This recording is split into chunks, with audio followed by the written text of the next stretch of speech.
What is up, What's YouTube? up? My Cowboys family bringing you guys the latest update on the Dallas Cowboys. The Packers, Giants, Bolts, man, you got it right on the money. What is going on with this March Madness? We have the game on. It's over here, 50 guys. So we seconds. will be kind of Big three back missed and air forth ball. watching this. But thank you for everyone who's here joining us. Mike, let me see, Dallas Cowboy in Georgia, Ron Smith, Mr. Asian, all you guys, thanks for being here.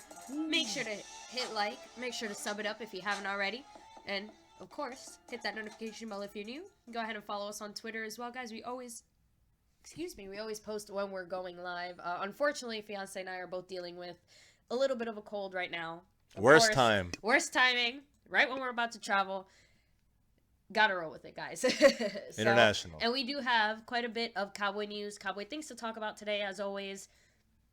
I mean, these Dallas Cowboys, if it's not free agency, they're always doing something. They're always up to something, right? I'm watching this game here, guys, Go for a ahead. moment. Let me see. We There's got 40 Buddy seconds Johnson, left. Chapapaco, game changer in the house. Ooh, he got it. Oh, he Ooh. missed it. The 16th I ranked thought that team. was That's gonna pretty win. much going to be it. 48 to 41. They needed that. That would have made it 48-40. That would have made it a 5-point Yeah. game.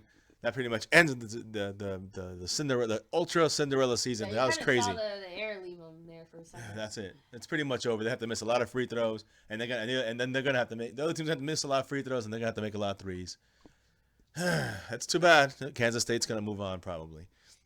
Anyways, What are you gonna do? Bucks, Ray, Lightning, Thunder, Seminole fan. What's good What's with up? you? Thanks for being Cruz here. in the house. Once again, guys, we do have quite a few bit of. You see, Deontay Thompson ran a 4.2. Yes, he is somebody we were looking at. I talked about yesterday that the Cowboys have already spoken with and are going to bring him in to the they revisited and they're thinking of re-signing him.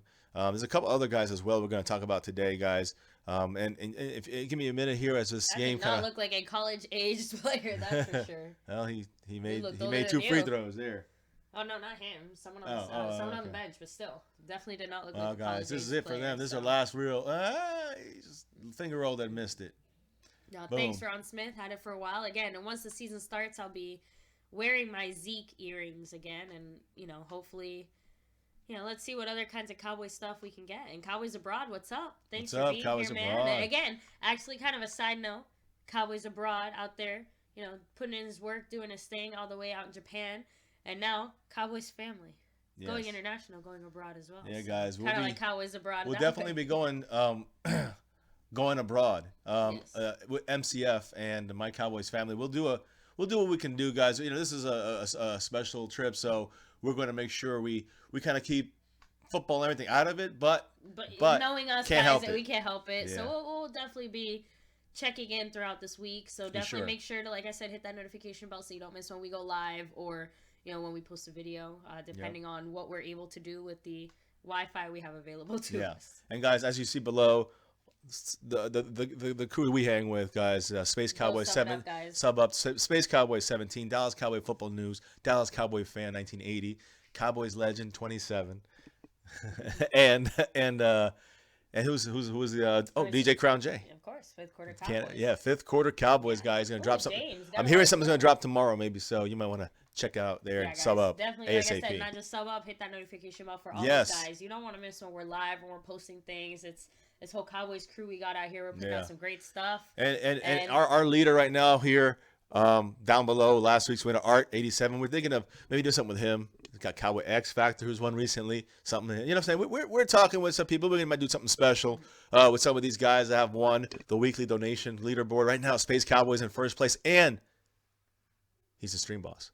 So There you go. congrats, man. Space Cowboy 17. Sub up to him, definitely, guys. Let me see. And James, let us know where you're going as well. So I guess, is this the reveal? It's not a big deal, but, fiance and I will be traveling to the wonderful country of, well, I guess the Netherlands. Is that a country? That's the country. So I guess that's Holland, the Netherlands. I'm not sure what the proper Yes.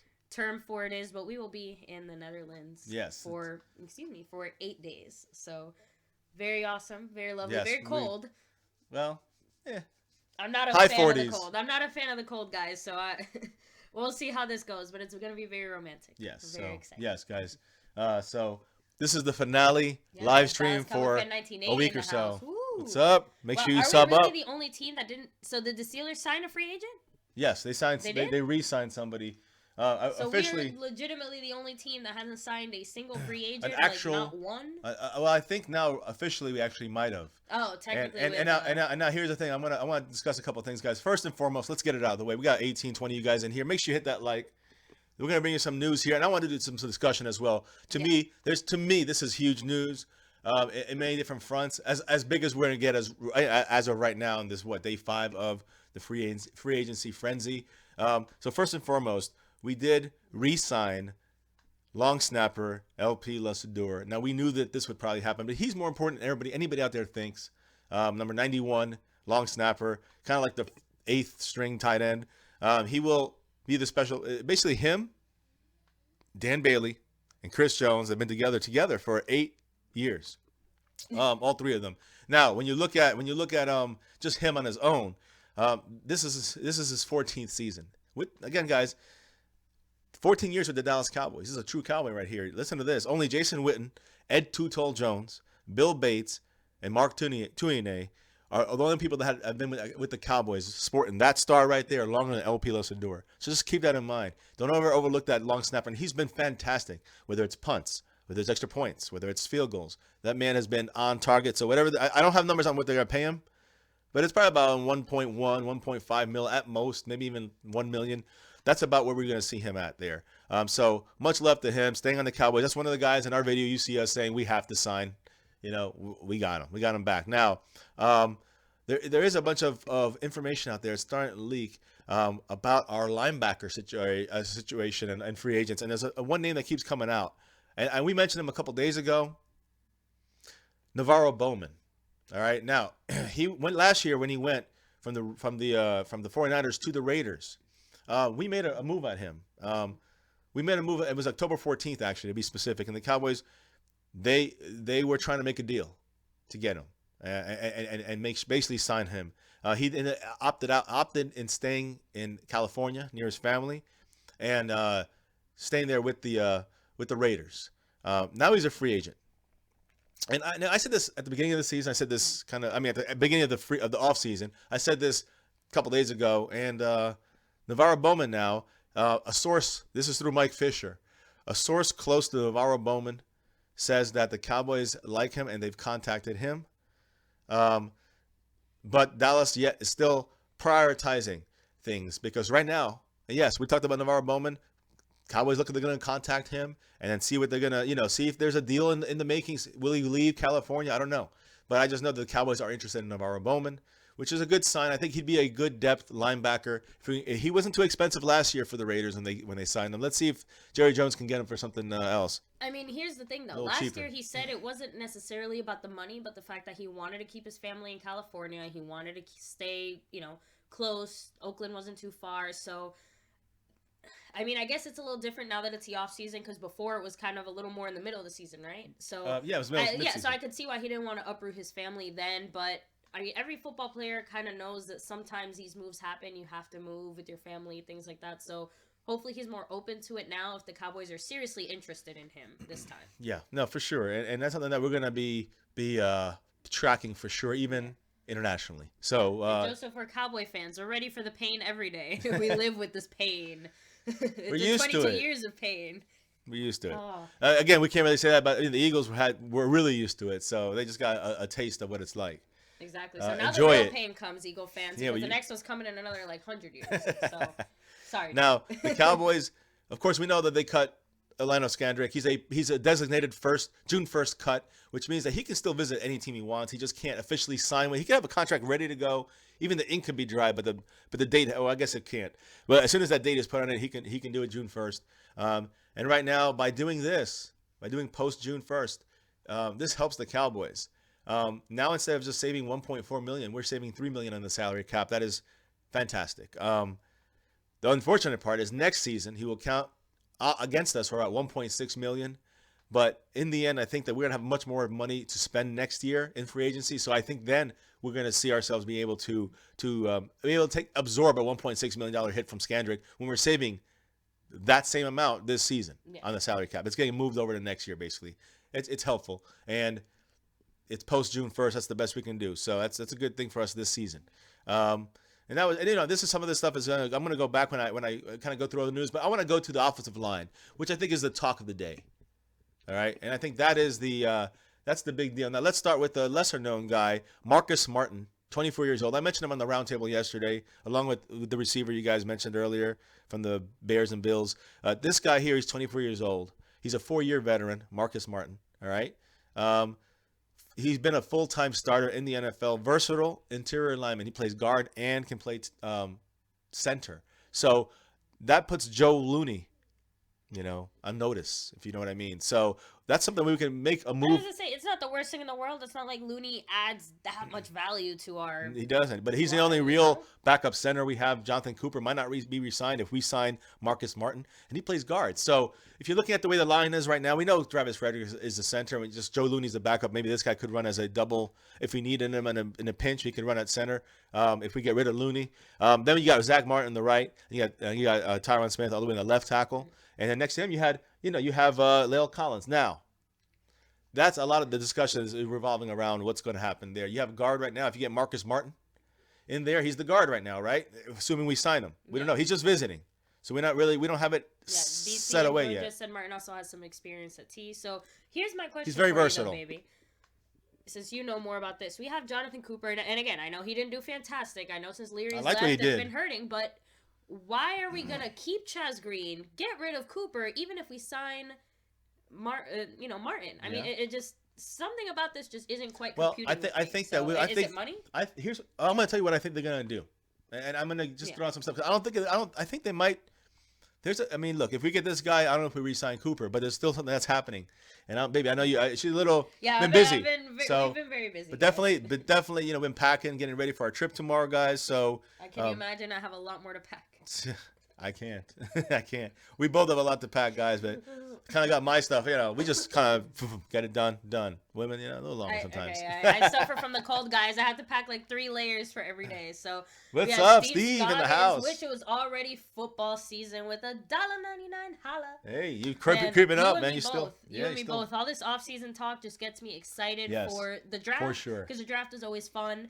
And even training camp this past year, since it was my first year, really going through all of it, from the beginning to the end. You see how it was a lot more fun. Yeah. It was just, it changed so much every day. It was like I almost couldn't keep up. And then football season was here, and it was like, okay, awesome, ready to go. So people ask about Rico Gathers. Yeah. Situation for him is he fit to play the season? He's working with the strength and conditioning staff rehab at the end of the season. So he's good. He's going to be good to go, guys. The concussion is not going to affect him for the upcoming season. I just want to reaffirm that. As I said yesterday during the roundtable, some of you guys said here tonight, receiver Deontay Thompson has a couple of offers right now. This guy is actually underrated, kind of under the radar kind of receiver. Someone that could really add a different weapon for the Cowboys. I think he's a decent guy. And again, depth. This is for depth. This is not for necessarily starting. But Buffalo has been dying to get him back to Buffalo. The Bears don't want to lose him at all. This guy's, a lot of people are asking for him. So he's somebody to keep an eye on. Broncos are also trying to get him. So a lot of people are looking at him. I just want to keep this Cowboy stuff first, guys. So again, Marcus Martin, as we said, visiting with the Cowboys today. He visited with them. The Lions, I think, are the next on his list. I think he was at the 49ers and the Browns the last couple of years. So important to keep track on him. Of course, you guys know we lost Keith Smith, fullback. We lost Kyle Wilbur. All right, we lost both these guys to the Raiders. And why did we lose them to the Raiders? Rich Bisaccia, guys. He's our special teams coach. These guys are special teams guys. Yes, Wilbur's a linebacker. Yes, he's our 18th defensive end. But special team stuff. And honestly, I know that's one of the big reasons why the Cowboys kept him around for so long, right, other than the whole Sean Lee. And then the same thing with when you look at Keith Smith. I mean, he can actually jump in there at linebacker for all we know, but he played fullback. When in our offensive sets, we don't really use the fullback too often. So even though I believe he's an important, I'm actually surprised. He's one of the guys I think we were gonna sign. Yeah, and again, but it's just not worth it for $2.1 million. Not for that money. A year. And I know you said it before, but it's more all the other stuff combined that I've always been a fan of Keith Smith. Me if too. You guys go back and watch Me it. Too. I mean, I look for him when Zeke is out there and he's running the ball. I look for Keith Smith, and I see because I know that they. Sorry, I'll leave you to it, but sorry, I know that it's crazy. All right, the run is just more effective when Keith Smith was there. That's it. It's just point blank. He did his job when he was out there. I was a fan of him off the field. I've heard only amazing, great things about the guy. He's a hard worker. we can find someone to replace him, but it is a loss that he's gone a little bit. It is. So It is I'm a loss, still like upset the way Hitch is a an loss. F grade, said Gregory Lightbody. That About you gave us an F grade, I'm guessing, on the draft or on the free agency or something? did I? I think I don't know if I gave. I don't think. I think you're talking about the Redskins. Oh, okay. So I gave. y'all Yeah. hear about the wide receiver I- coach Dez is working with a game Yes. changer. Yeah. You know, his name is a real long name. I have to kind of check into that. I said it on one of our previous reports. I just don't remember what it is. But he blindfolds his receivers and makes them learn all the routes blindfolded, so you know how many steps you are. You can do it any way you want. This guy's been he's like the guru of receivers, and Dez is taking that step to go that route. That should be a good thing. So let's see what happens. Look, I don't care if he has to sit in a yurt with a shaman to make it work. Make it work, Dez. Make it happen. So Well, anyways, I'm glad he's putting in the work. That's why Kyle Wilbur, linebacker / special team. That's why Keith Smith, fullback / special teams. That's why they went to Oakland Raiders, and they got paid the money. You can't blame them. So, and they got Rich Bisaccia, who's been their coach for years. I'm going to go through some NFL stuff shortly, but let me finish the Cowboy news because there's still one big name I haven't mentioned yet, and that's the one we've all been talking about. LL, Cowboys legend, was the one that really, I remember hearing it from him first. Yeah, so Ron Smith, I know you mentioned it early in the stream, so we're getting to it now, man. Hopefully you're still here sticking around. What is it? He was the first one to ask about Cameron Flemming. And that's what we're going to talk about right now. Thank you.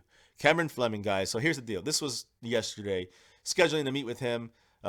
They are going to meet with him tomorrow. That's the definite, and it's good news. So let me finish this, guys. Meeting with free agent right tackle. Right tackle, guys. He's not a left tackle. So think about that for a second, because we have a right tackle. And we knew that this is the situation. So we knew that he's a right tackle. We know that he's versatile, but can he play left tackle? So meaning as a backup. So let's see. Right tackle Cameron Flemming. According to sources, he started 27 of 40 games for New England, including the Super Bowl. He signs. People have been saying, well, let's maybe move La'el Collins. So well, let's talk about that in a minute now, guys. Man, there's a lot of good stuff here because I'm looking here. Someone said here that, like Brian Broaddus from the Cowboys center of things here, someone said, well, we heard about moving La'el Collins over to left guard.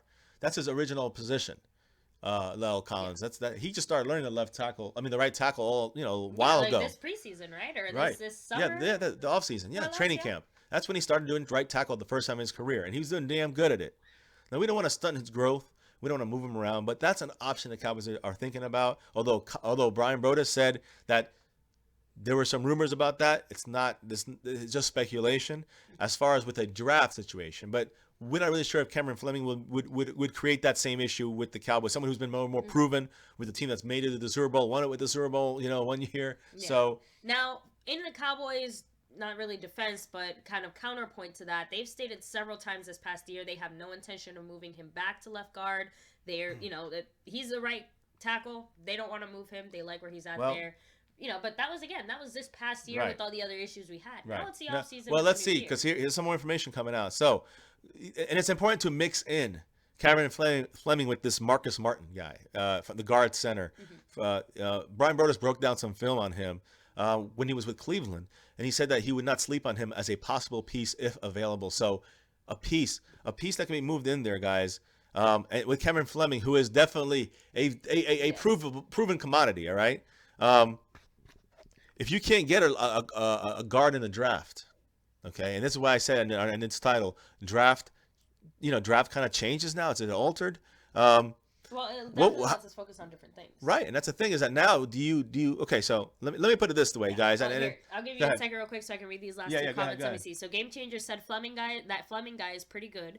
And Raptor Charge said, I really like Collins better as guard. He would pancake people. And James Sorrells said, yeah, Flemming, he actually could compete for a starting job and is good depth. Now, for that, absolutely yes. Now, baby, like you said, that, we have a few more pieces now on the line, and I feel bad for. Okay, let me just make sure everybody understands. This is nothing is confirmed yet. These are just visits that are confirmed. They're visits. Just talking. But I will say, out of all the guys the Cowboys looked like they were talking to, this is probably the one that makes me the happiest. And again, LL called it first, and I really hope we can make something happen here. But again, how does this change the draft? So I know we're going to get into that in a little bit because obviously now offensive line. Yeah, I mean, Noah Hernandez, Cameron Flemming. Well, you never know, but Cameron Flemming, guys, visiting the Cowboys. This is confirmed tomorrow. All right, he started 20 games. All right, in 4 years, 12 at right tackle, 4 at left tackle. Okay. He's had 4 as the 6th offensive lineman. So like as the backup, the first guy that they call in is going to be him. All right, so and he's had to step in at that as that guy. Not sure if he's going to be like the starting type yet, but he's definitely great depth if you use him at depth at the left tackle spot. Now, that's the big question, guys. Do you use Cameron Flemming as the left tackle behind Tyron Smith, or with this Marcus guy? Do you bring him in? All right, Marcus Martin. Do you put him in there as the left as the left guard and then re-sign Cooper as well? So you have Cooper now, and then you run it that way, and you leave Collins at the right tackle, and you have Cameron Flemming back. And now Cameron Flemming is probably the fifth best line out of Marcus Martin and Cooper and Flemming. Fleming's the best one out of those three. I'm just letting you know as offensive lineman. So would it be more intelligent? This is a question I'm offering our fans, our family out here, Cowboys family. Yeah. Let me ask you this: moving our best player, our best player of those three to the right tackle spot, like you mentioned out there, some of you guys moving La'el Collins to his natural guard position where he's knocking people all over the place to that left guard position. Now you got Tyron Smith. Now you got left guard, La'el Collins. Yeah. You got Travis Frederick. You got Zach Martin. And then you got the right tackle you just got from the Patriots, which would be, let's say if you sign him, Cameron Flemming. So now you have a pretty solid starting team. Now at depth, you can re-sign Cooper. You can re-sign what's his name? Not re-sign, but you can sign this Marcus Martin guy, who is a good would be, let's say that would be the replacement for Cooper, and you can also use Cameron Flemming as an emergency backup to your left tackle spot. You understand? So if you move La'el Collins, not La'el Collins, but you move Cameron Flemming from the right tackle to the left tackle because there's an injury. Then you have to move, what's the next moving piece? La'el Collins from guard back to his right tackle spot. And then the next moving piece is this Marcus Martin / if they get him, Cooper, Jonathan Cooper, whoever it may be, as the one that fills in that guard spot.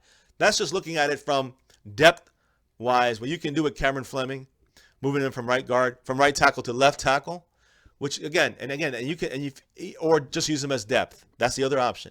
If you get Jonathan Cooper back, you can start him.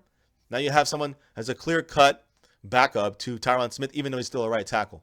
So you can start him at right tackle and then utilize the best of your front line by using La'el Collins back at guard.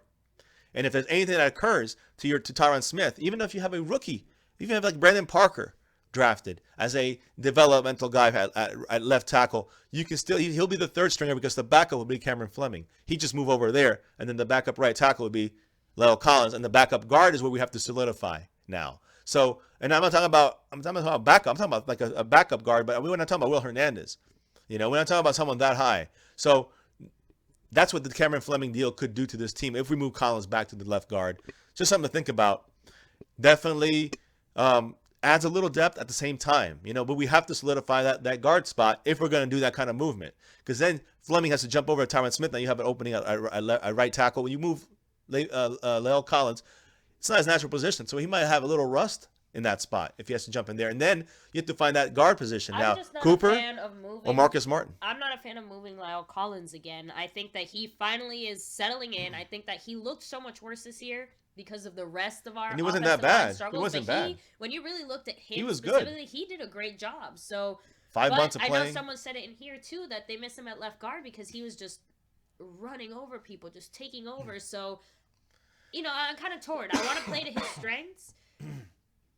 But, and here's the other thing too, guys. Flemming at left tackle, if he can do it, if we can, work it out there, help him develop there, talk about a big weight off our shoulders. That changes everything to me. Yeah, so to me is the bigger priority. Out of everything you said, baby, if we can secure that piece or that part of things, to me that takes off a lot of pressure off our line. It really helps. We have our sixth guy, and the Cowboys have done something they haven't managed to do in a while. They have solid depth at a position, like real decent depth. Someone who can come in there.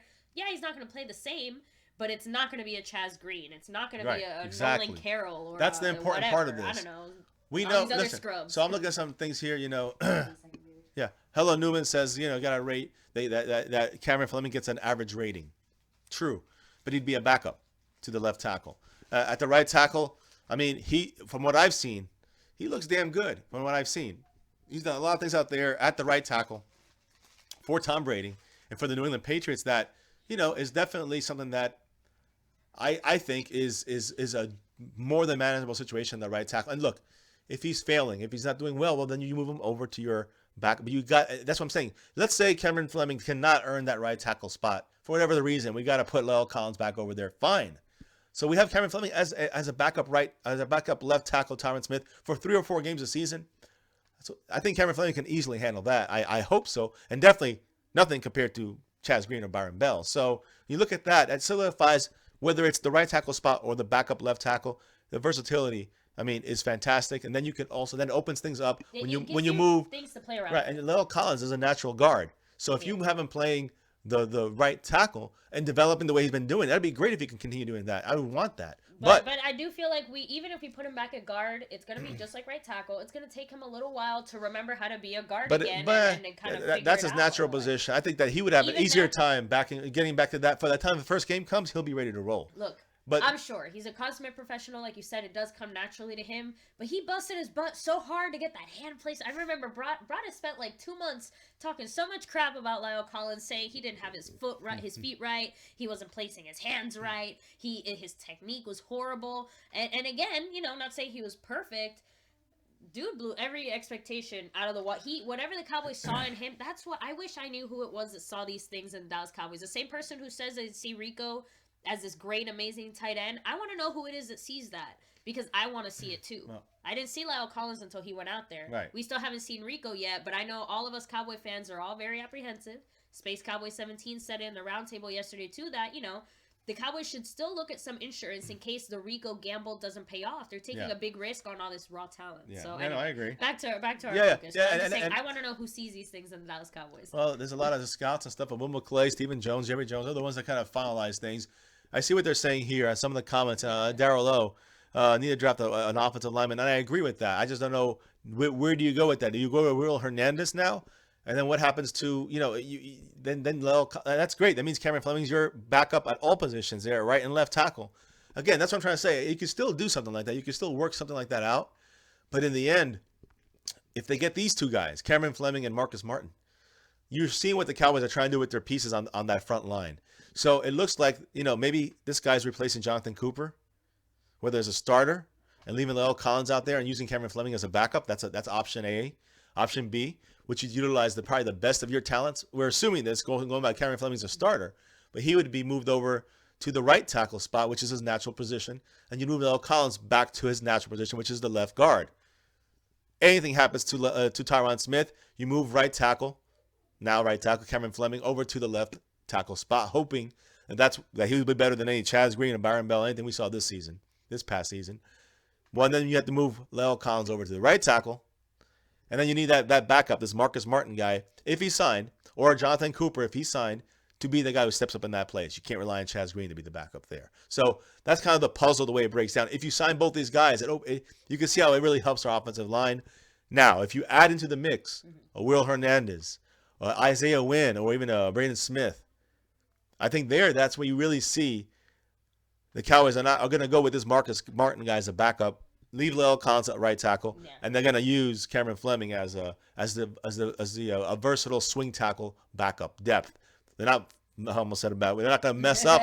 We're not going to mess up like we did last year. I think the Cowboys want to solidify that. I think they're going to make a real offer at Cameron Fleming tomorrow morning, and I can't wait to hear it. Listen, we might be at the airport doing that. If we hear something, we're going to go live, break it. Live, guys. I don't care where we are. We'll find a way to make it happen. If it's too early, or if we're busy at work, we're finalizing things this week before we go on this trip. We definitely, we'll figure things out. But somehow or another, you'll hear from us for sure.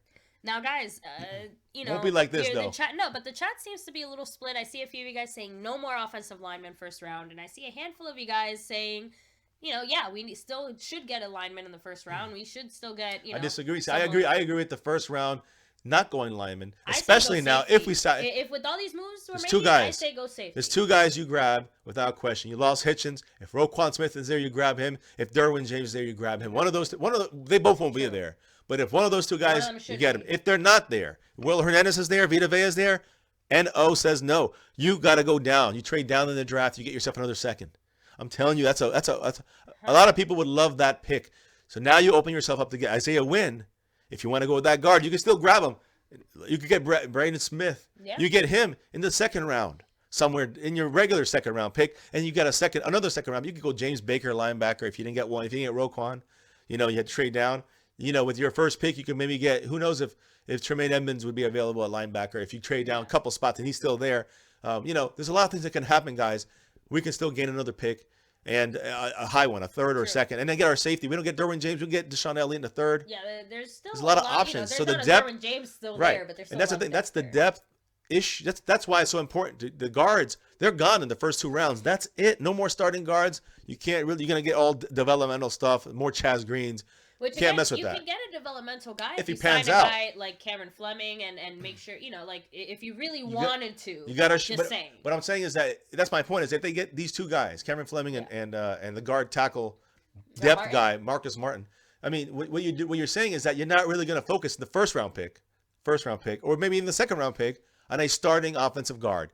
You're not looking for it anymore. That's what the Cowboys are basically saying if they get these 2 guys, because they're moving Collins. They're going to probably try to move Collins back. I hate to say that, and I hate to see his greatness maybe be stalled a little bit by being moved out there. But if that gives us the best chance to win, damn it, I don't care. I don't give a damn. All right? I don't care what has to happen as long as the Cowboys win. In that sense, I agree. And if that's the best offensive line, why not utilize it? I agree, but we got some comments here. Dallas Cowboy and Georgia definitely bringing some great information here. I want to read those comments because you. By the way, guys, MCF. That's right. Much love. Sure. So let me see. We're going out there to Holland, repping our shirts, guys. Don't worry. Dallas Cowboy and Georgia said La'el Collins' natural position is actually right tackle, where he played at LSU. Is it? And quote, Michael Sizemore said, #Cowboys Nation be smart. Fleming isn't forcing Collins to left guard, but he could force Green to inactivity and Bell to another squad. That's a done deal. I agree, no matter what. So, and Dallas Cowboy and Georgia sees that as the more realistic thing. Marcus? What Michael Sizemore said about Green being inactive and Bell on a different team. Either way, guard is not La'el Collins' natural position, and he's left-handed. So thank you for that. I didn't realize that. Who said that? Darrell Lowe. He said he played left tackle at LSU. He's left-handed, which is what made the change to right tackle so difficult. Sometimes he misses with his hands. Wait, he played guard with the Cowboys in the first couple in the year. Okay, no, but he played guard. I'm saying he played left tackle at LSU in college. Okay. That's what I'm saying. In college, that's where he played, and it was fine because he was left-handed and stuff. But when he switched over to the right side, even when he was left guard, it's still more left side. I'm guessing.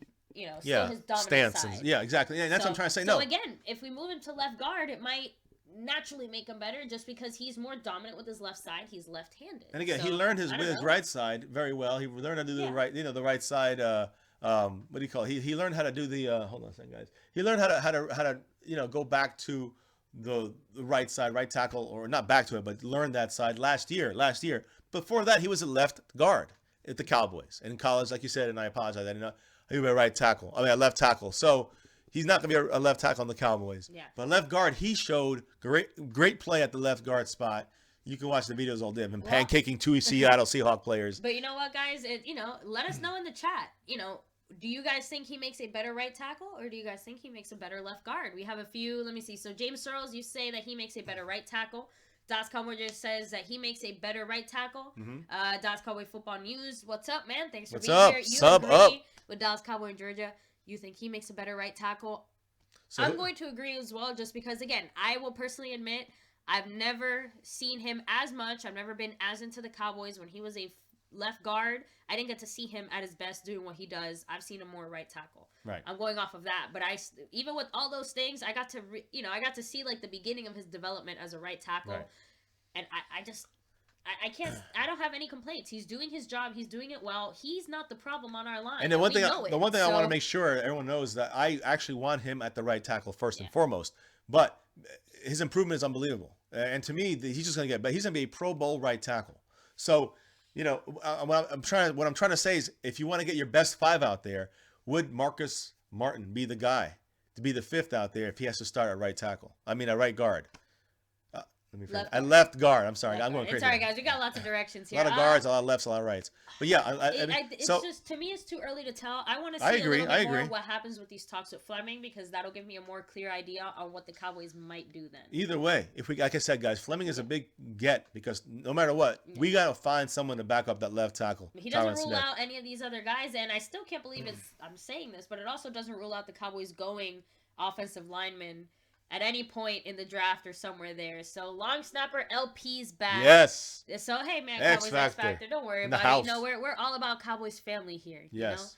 It's that's how it is. But yeah, guys, Star. LP Lucidor, it's what a talk about an unsung hero for the 14th Cowboys. year for him. He matches I think the only guys who have been on the team as long or longer than him Jason, are Witten, Ed Too Tall Jones, and then Bill Bates. And there's one more. There's like one more.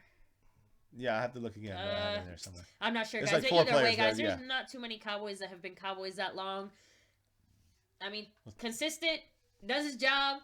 I don't think I can remember a single time where he's messed up a snap where we knew of it. Because if we messed up a snap, you would definitely know. So keep it up, man. And X Factor, thank you once again for that. Check out his site, guys, and sub up. As you see, Space Cowboy, he's got a 50 spot right now. Gets you Stream Boss.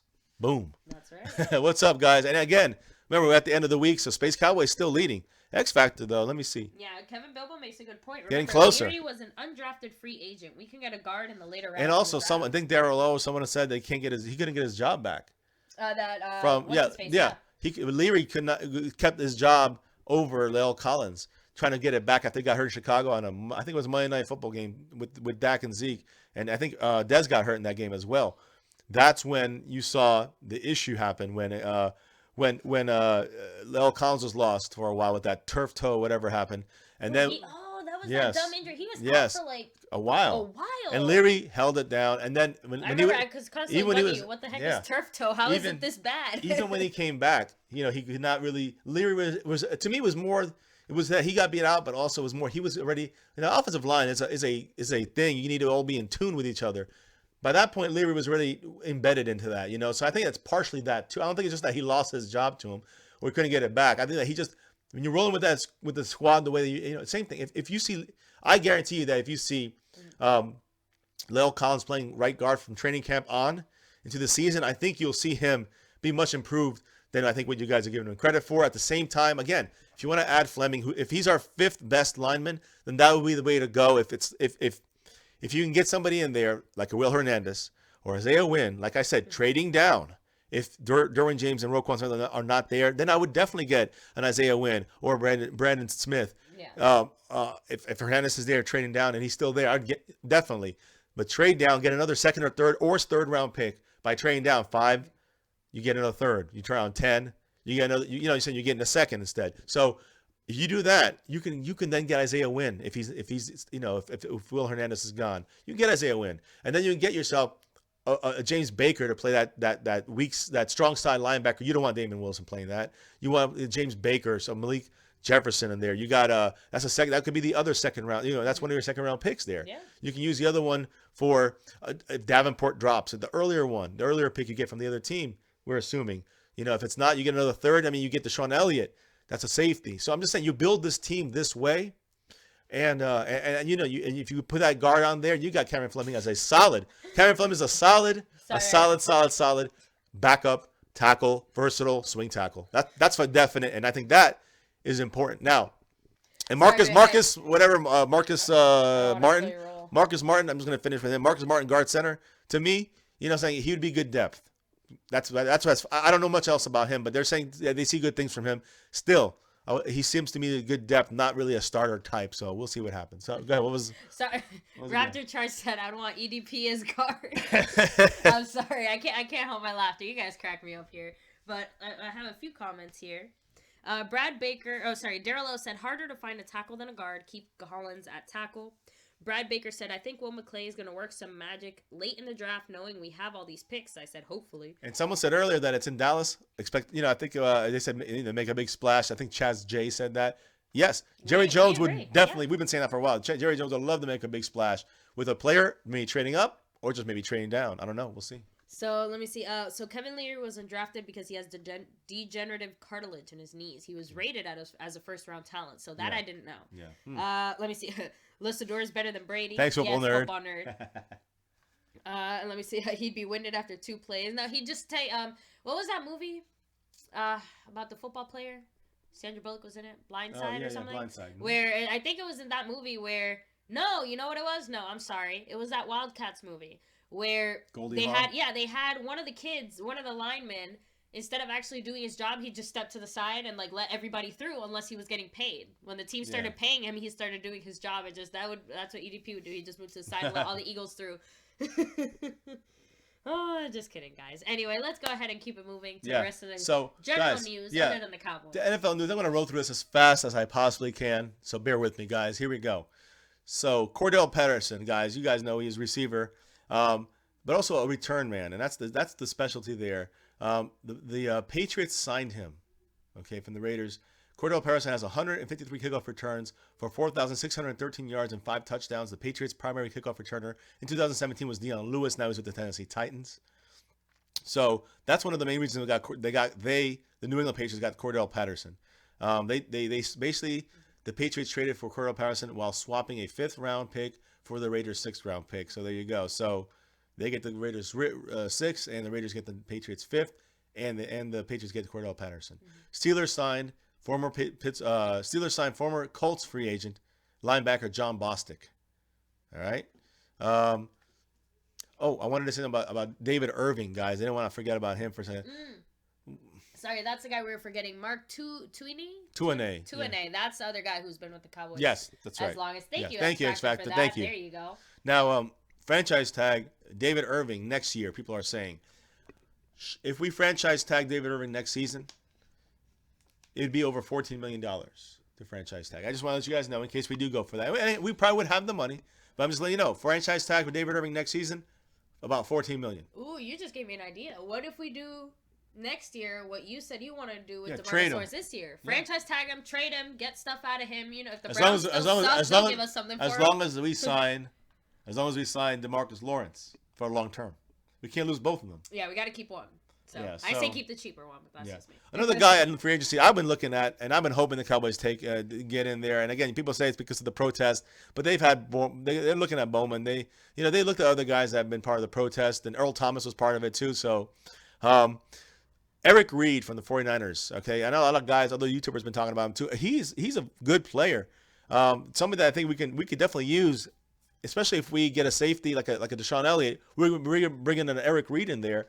I think he'd be something that can help out our defensive backfield, along with, having Chris Richard back there helping them out. I mean, I think that'd be a great pickup for the Cowboys. Let's hope they can get over that whole stupid protest thing. Question for you, because is he that one of the players? And I know there's a handful, but is he one of those players that they said that he was protesting and he said, teams aren't signing me or looking? Yeah, he recently said that. Yeah. Yeah. Okay, just making sure, because I know I saw that, but I wasn't sure if that was him. Come in. Hey, look, we got a special guest here in the house. Look who it is, guys. Boom. Superstar, game manager, quarterback, and pass rusher now, too. That's right. So, everyone, welcome my little J, my little daughter right here, representing MCF. So, yes, how would you like... Oh, yeah, look, check it out. Oh, you can't get up a little higher. Pick up your hair. Oh, sorry, Daddy. Nice, you got to stand up and pick it. There you go. Little J in the house. I can't... All right, okay. How about this? There it is. That's good. That's good. Perfect. There you go. Oh, yeah, I never showed mine either, but I don't think I can do mine. Can you see it? Yeah, I see it. There you go, guys. Just customized. You know what I mean? Oh, man. So, hey, great, baby. I said this to you a million. What happened? You gonna sneeze? Maybe. I said, Hello, game changer. Yeah, Game Changer loves the way he wants to be signed on the team. I know, I saw that. So, yes, Little J and the team, the Cowboys they're representing, they have done a great job. And I tell her every day, even before this game, even last season, how proud I am of her and all these kids. And they all wanted back. The parents wanted us to coach, and half the team, is happy to be on board and like the way we coach. Dallas Cowboy, the real way, Jimmy Johnson style. What was that? Little Ahmed. Little Ahmed. He's just making a joke. So, yeah, man, she didn't take your spot, he said. Game changer. No, it's all great, man. Thanks, guys. And thank you, baby, and the team. I seen some of them on here, so. What do you? It took me like 40 minutes to go to Canadian. What do you like to say the most when it comes to the channel? Go Cowboys. Yeah. All right. Well. Okay. Well, goodbye. I'm going to Connecticut.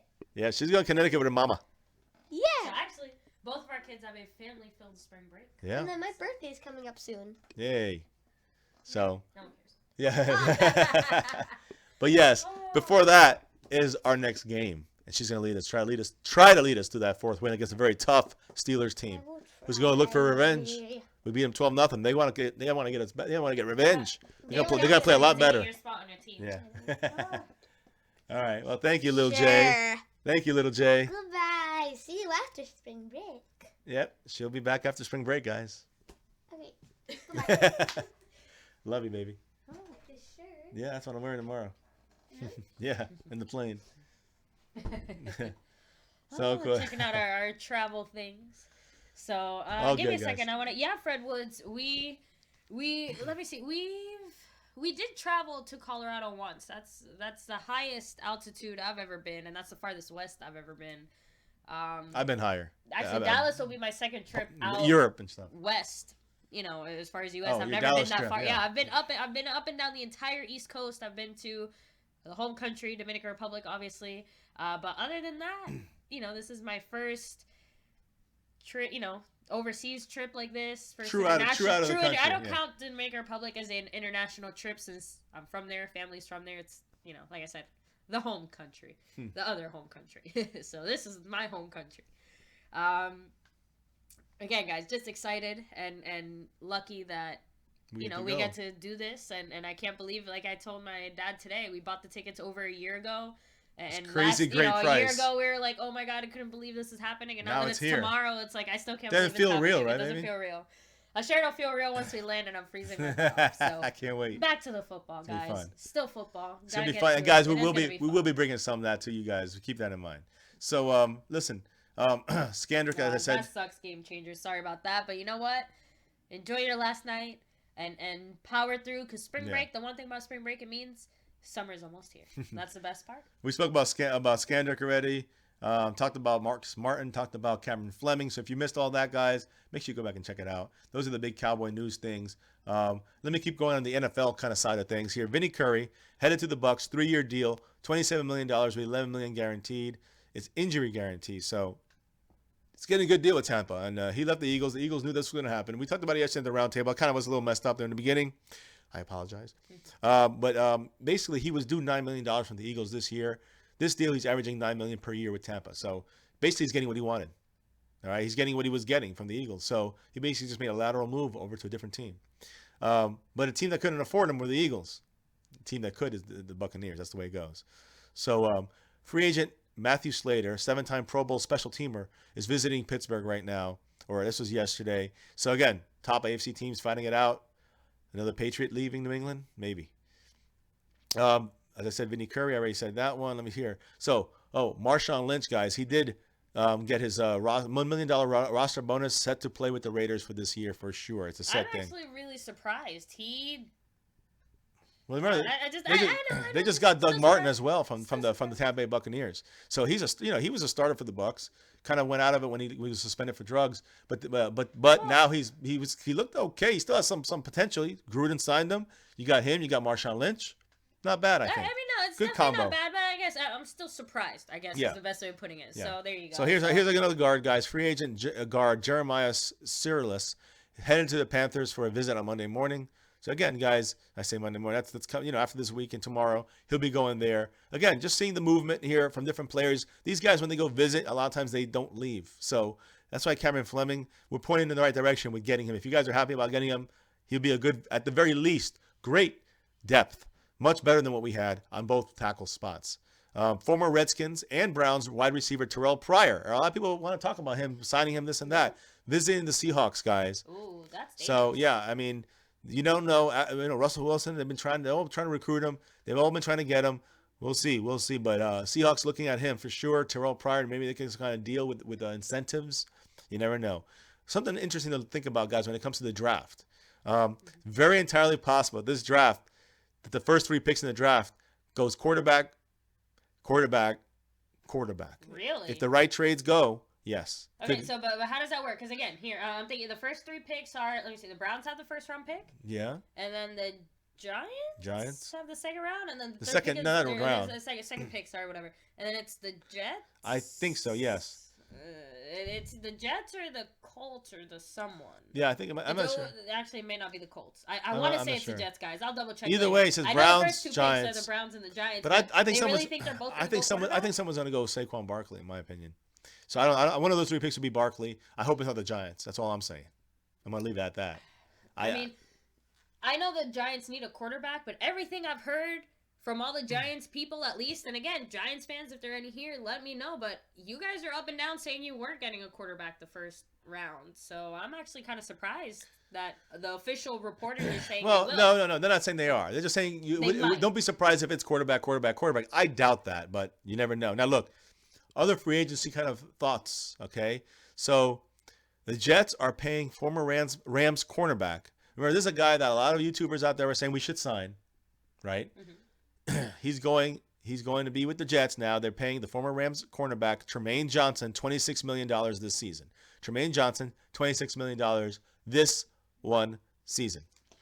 The Rams are paying Aqib Talib, Marcus Peters, Sam Shields, and LaMarcus Joyner, who's on a franchise tag, combined $25 million this season.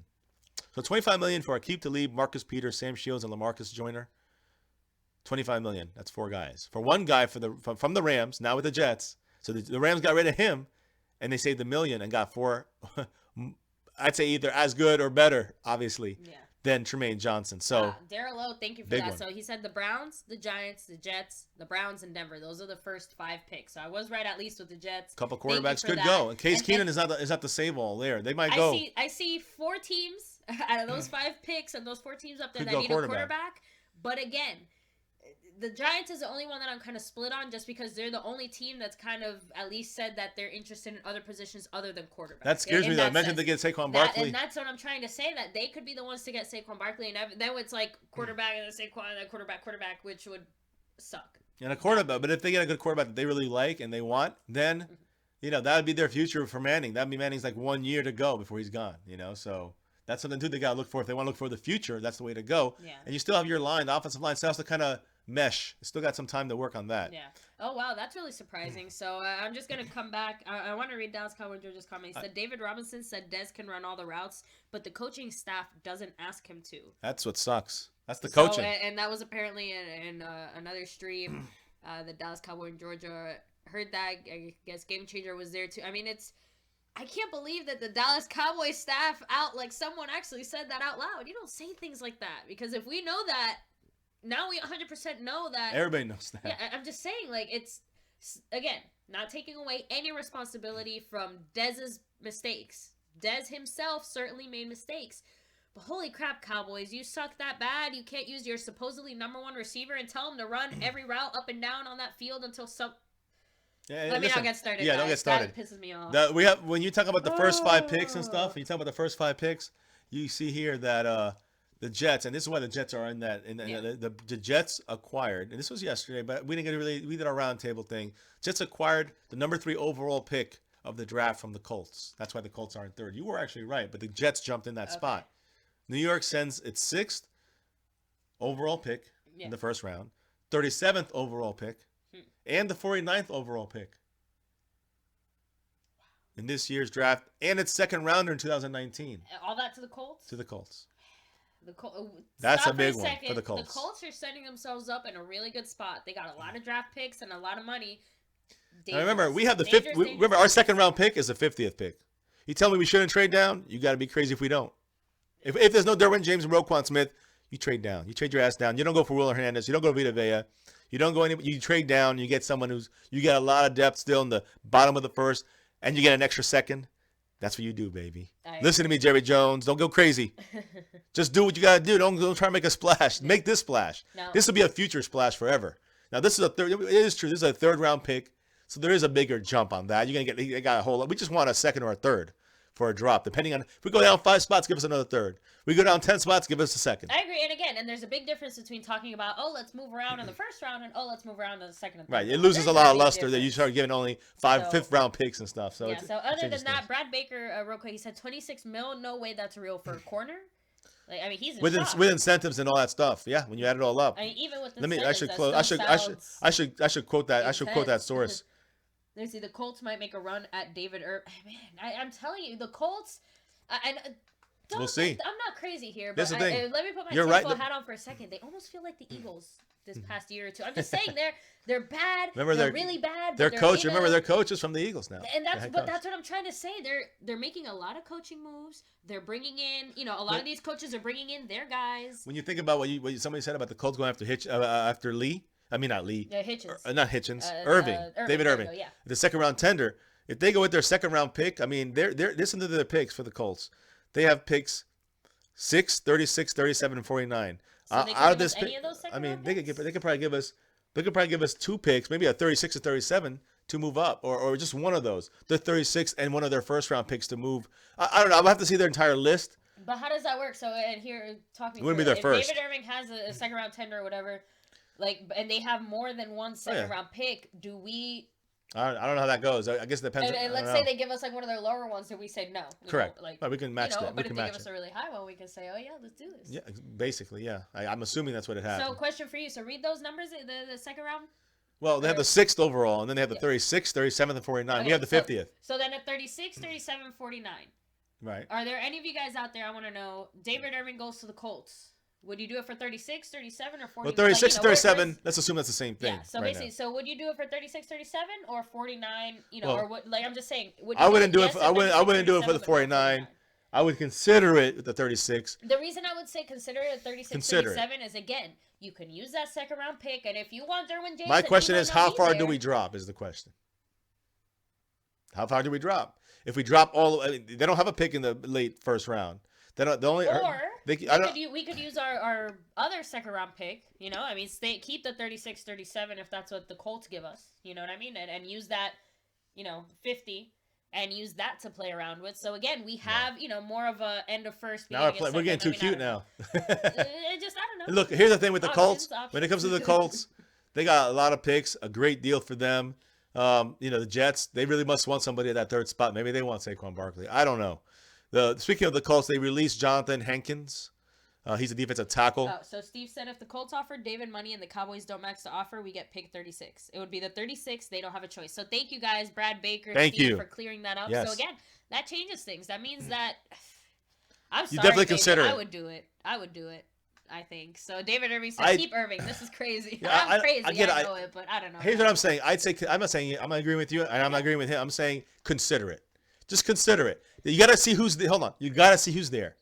If a lot of these guys are gone, what if he traded down and there's a Will Hernandez still there? What if there's a Rashaan Evans that's still there and maybe he won't be there at 50? You understand? So maybe there's a Davenport. All right, you want to maybe get him at 36 instead of waiting to. I'm just saying 36 is not bad. So I gotta say, I would consider it.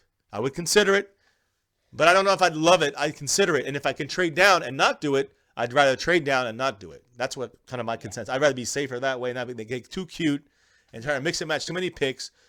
I guess. And El Chapo Paco, I gotta say, as much as I kind of like that, I disagree because I'm of the mindset that unless Earl Thomas is willing to take a pay cut, I don't want him as a Dallas Cowboy. And I don't want to give away a second round pick for Earl Thomas. I'd rather take the second round pick. Just my own personal thoughts, and this is a fun part about football, guys. When it comes to some of these things, we all have different thoughts and different ideas on how it could go, and all those things could be right or wrong.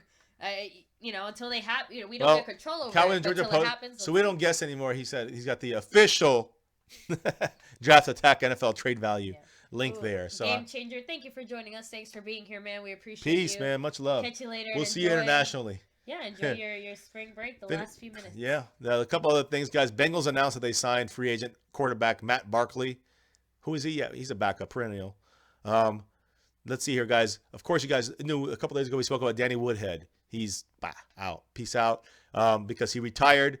I think he was awesome. He's too many hits, too much stuff going on with him. He's going out right now, which is good. And on top, I guess, he got injured last year. It's unfortunate, but Brad Baker, I can tell you exactly why they don't like Irving. Irving is a dip poop.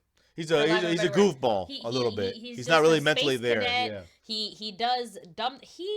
ripped off his own nipple because he had a pierced nipple in practice or I thought it was the game or I something. think right? okay, no. So it was in practice. He didn't take out his nipple ring, and in practice when But it got again, ripped out. Just a dumb. dopey thing. It just and there's other things like I'm just saying he's just not attitude wise and mentally. And then the other thing, the other more important thing is that not just that. That's one thing for sure that plays into it. When you add in their suspension because he didn't know he was taking an illegal substance, a PED, performance enhancing drug that was in that he was marketing.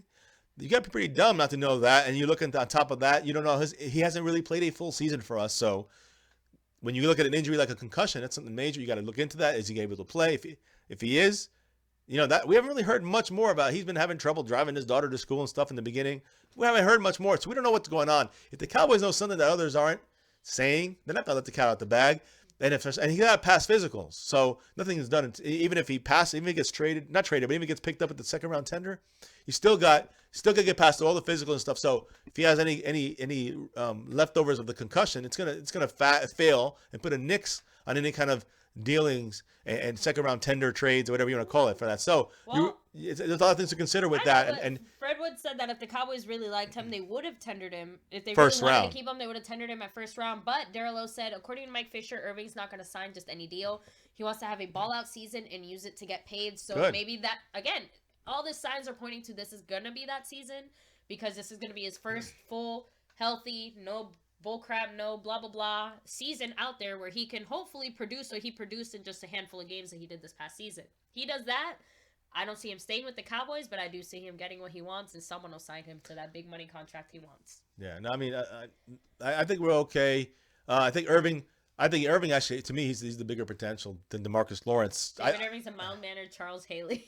I just need him to be a little meaner and smarter. That's the things I need him to be. If he can do that, exactly. If he can do that, he can really take it to the next level, and I think he has that potential. Maybe he'll see it, maybe he won't. Oh, but either way, that makes me happy. It's been reported Irving's been doing a lot better this Good. offseason, making better decisions and being serious. Good. I wonder how much the concussion had to play into that too as well, because yeah.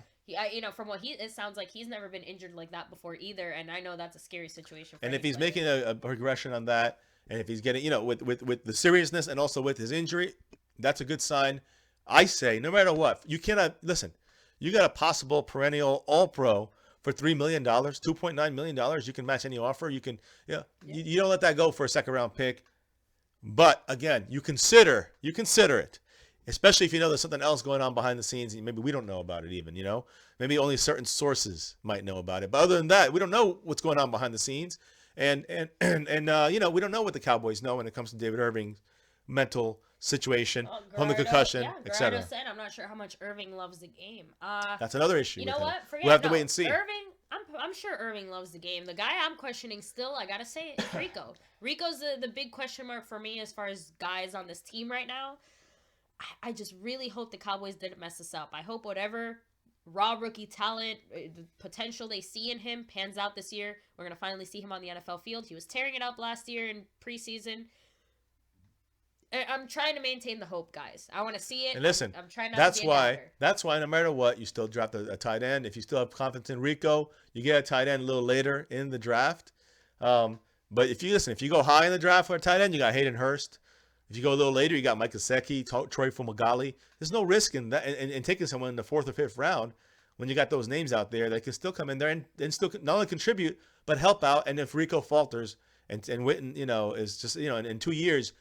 We're going to have somebody, whether it's Rico or one of these rookies, we'll see, or somebody else. I agree. Now, David Penn said Irving might have a blast this year, ball out, having fun on the field might make up for him being goofy. And again, that's what we're hoping we've for. You know what? I think Tank this year, did it right as far as I think he had a lot of fun this past season, and he definitely enjoyed the spirit of the game, but he balled out. And Zeke, I would almost, if it wasn't for some of his off-the-field shenanigans, I would include him as well. He's a guy who knows how to have fun on the field while still staying focused and working hard.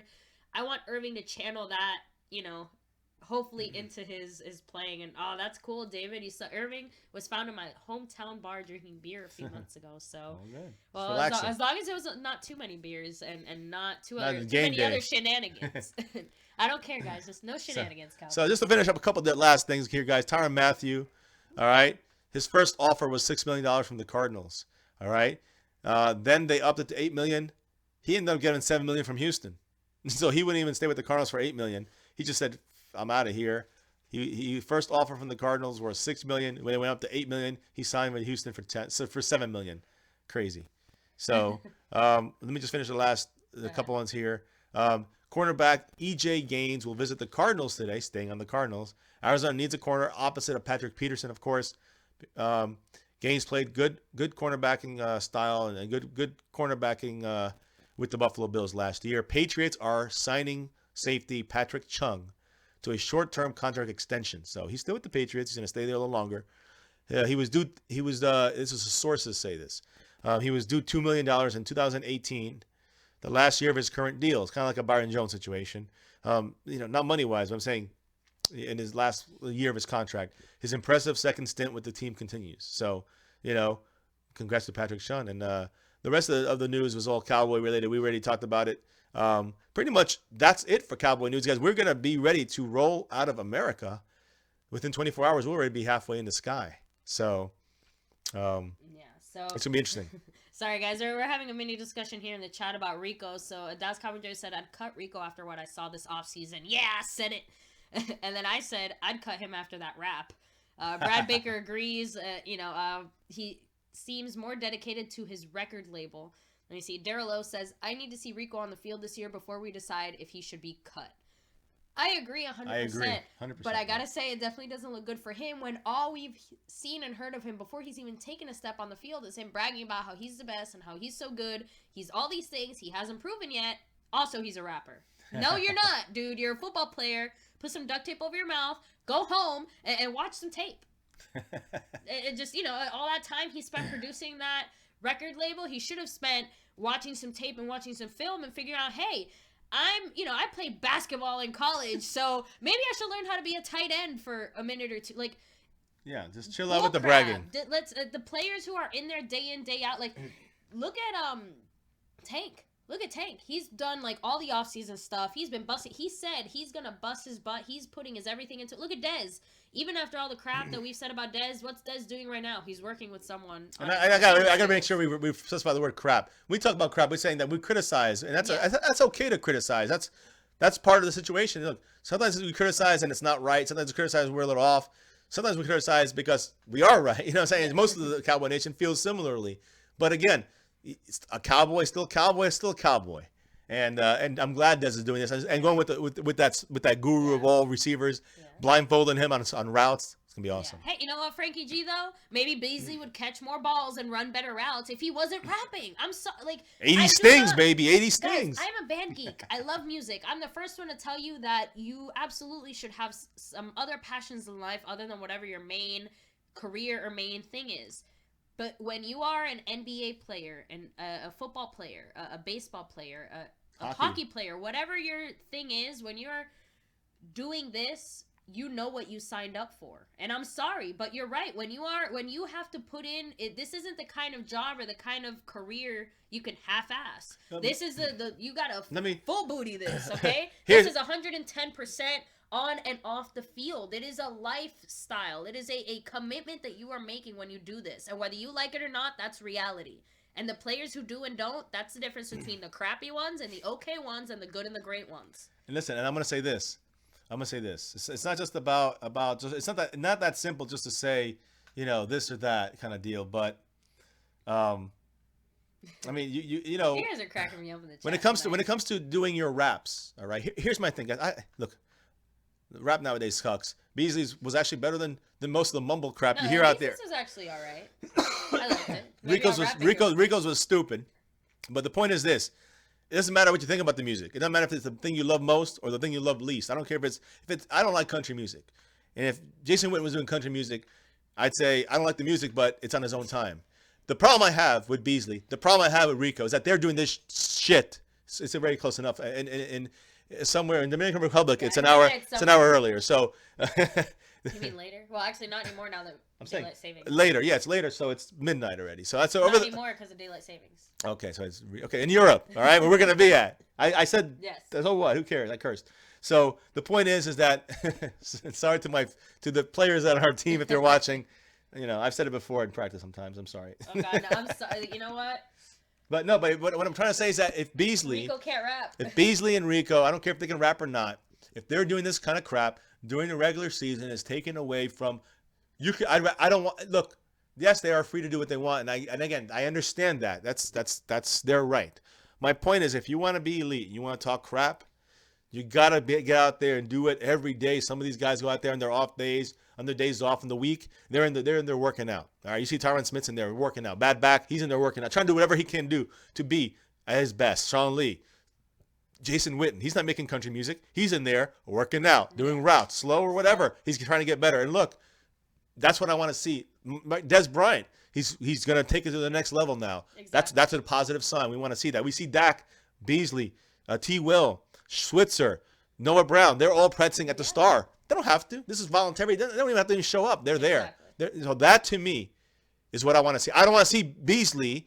I want to see him out there with Dak. I don't want to see Beasley making records during the NFL season, and that's what happened, guys. He let it out less than a week after the last game against Philly. You know he didn't rap it that week, and then they put it out, right? Yeah, and even if he did it somehow in the offseason, exactly, all that, and Darrell Lowe, he said, I just think many players get a lot of crap talked about them, like they don't work out in the offseason just because they don't post it on Instagram. Doesn't mean they don't work out, Howard. You're right. But here's the thing, guys. How about during the season? When we live in a world where social media is a big part of things, a lot of these guys are young. They grew up with social media. They use it frequently. When the only things you're putting out there are the bull crap, like, oh, look at this food I ate. Look at this club I'm in. Look at this girl I'm with. Yeah, and we don't see, I'm just saying, public perception is a big part of it. Before, when we didn't see these things, we just assumed all these players were working out and doing stuff. Now, we see these players posting stuff about these vacations and all the fun they're having and all the stuff they're doing, but we don't hear about them working out and doing these things. It's just... Listen, I disagree with you. No, you're going to take... I'm seeing that... Again... Go ahead. I got a disagreement in this. I like it. That's fine. You can disagree. I know I'm right. Go ahead. I don't care about your opinion. So I'm just saying that, I get it, but these players have to think, again, it's so much... You're giving up your life for this. That's it. You're giving up your life. And you have a public image to maintain. So you either post some of that stuff and understand you're going to get some hate or some whatever. That I agree with. Or... you post some of it too. The problem is that you have other players who do post, oh, I'm working out now, oh, I'm doing this or that, whatever. It just... Look, I'm not trying to say looks these better. players... I got it. Yeah, and that's what I'm trying... And I'm not saying these guys aren't putting in the work. I'm talking about the perception. I'm talking about the perception. Okay, that's well, it. all right, and that's a perception. That's great. The perception... And people perceive it as, if I see pictures of Rico constantly posting him in a club, and even though he's been busting his butt 6 days a week at the Star, but all I see is his clubbing pictures, and I don't hear anything about, oh, Rico's putting in that work, I'm going to look at this and assume, Rico, no one gives a crap. They're just wasting their time and taking all their millions of dollars and our hard-earned money that we as normal people spend on our Dallas Cowboys and saying, hey, dollar bills, y'all. No. Go out there and put in the work. Now, I disagree. Show me the work. Now, let me tell you where I disagree with you and where I agree with you, because you're wrong and you're right. I believe. I'm right all the time. Fiance's wrong. My Cowboys family's the new show. it's fiance's family, I guess. Yes. No, here's the truth of the. My phone's about to die too. Here's the truth about what I think the situation is going to be, and that is that when you have players that do stuff in the offseason, you have every right to do that, okay, without question. When you have players that are in the offseason and they are working out, that's awesome. We love that. But in the end, they have the right to do what they want. And in the end, if you produce on the field, if Ezekiel Elliott parties, and I'm not saying partying, I say partying without getting in trouble. He parties the whole offseason, comes back, gets 2,000 yards. I don't give a damn. I don't give a damn about what Zeke does in the offseason, because he's doing what he needs to do when he's getting pay time, and that's what matters. Now, if you're not doing what you're supposed to do on the field, Beasley. You're not doing what you're supposed to do on the field in the rehab, Rico. I don't know. I'm not saying they don't do enough. I'm saying they do it just enough. And what I'm trying to say is that that's the difference between those two those kinds of players. And my opinion is you don't have a great season for Beasley. Stop with the 80 goddamn stings. All right, when you have Rico gathers and he ain't even freaking play one NFL snap. All right, forget about goddamn bitches, hoes, whatever you're saying in your stupid song. Stupid, you're dumb. And that's just I don't care. He can if he's watching this and he leaves it. I'm just saying. I hope he's watching. The point is that it doesn't matter what you think about us, and I know you don't care about us. I got it. But the thing is this: Rico gathers and Beasley. you're just, again, you said public perception. That's where I agree with you. It looks bad, but in the end, why should they worry about that? It's their off time. But now to give you the plus divided by times and then it equals, the equals is if you party the whole goddamn offseason and have a Pro Bowl season, get your team to the Super Bowl and win it, who gives a damn? No one cares. If you consistently have a inconsistent career, an inconsistent season, a bad season, whatever you want to call it, and you sit there and then you drop albums right after you come out of that. Proven, like Rico. Right, either you're unproven or you've been proven for one season, like Beasley, and you're putting out your music again, and it looks bad, but it also is bad because we know that we're not done. We didn't do it in a week. Neither did you, Rico. You guys have been working on this in the off season. I know you gotta do something. Do something football related while the season is going on. Then the off season comes, then make your albums, then put them out in the middle. I don't give a damn. It don't fall in the right time frame. I know it's a business, and you got the right to do it yourself. And listen, that's in the end, they have the right to do it themselves. Beasley and Rico can do their own thing. Whatever they want. We don't have to like it. But it doesn't matter if we like it. That's the thing. It doesn't matter if we like it or not. The point is, if Rico produces next year, Rico, if you're hearing me, if Rico Gathers produces next season, then I don't give a goddamn about his damn. He can make music all day long until it falls out his ears.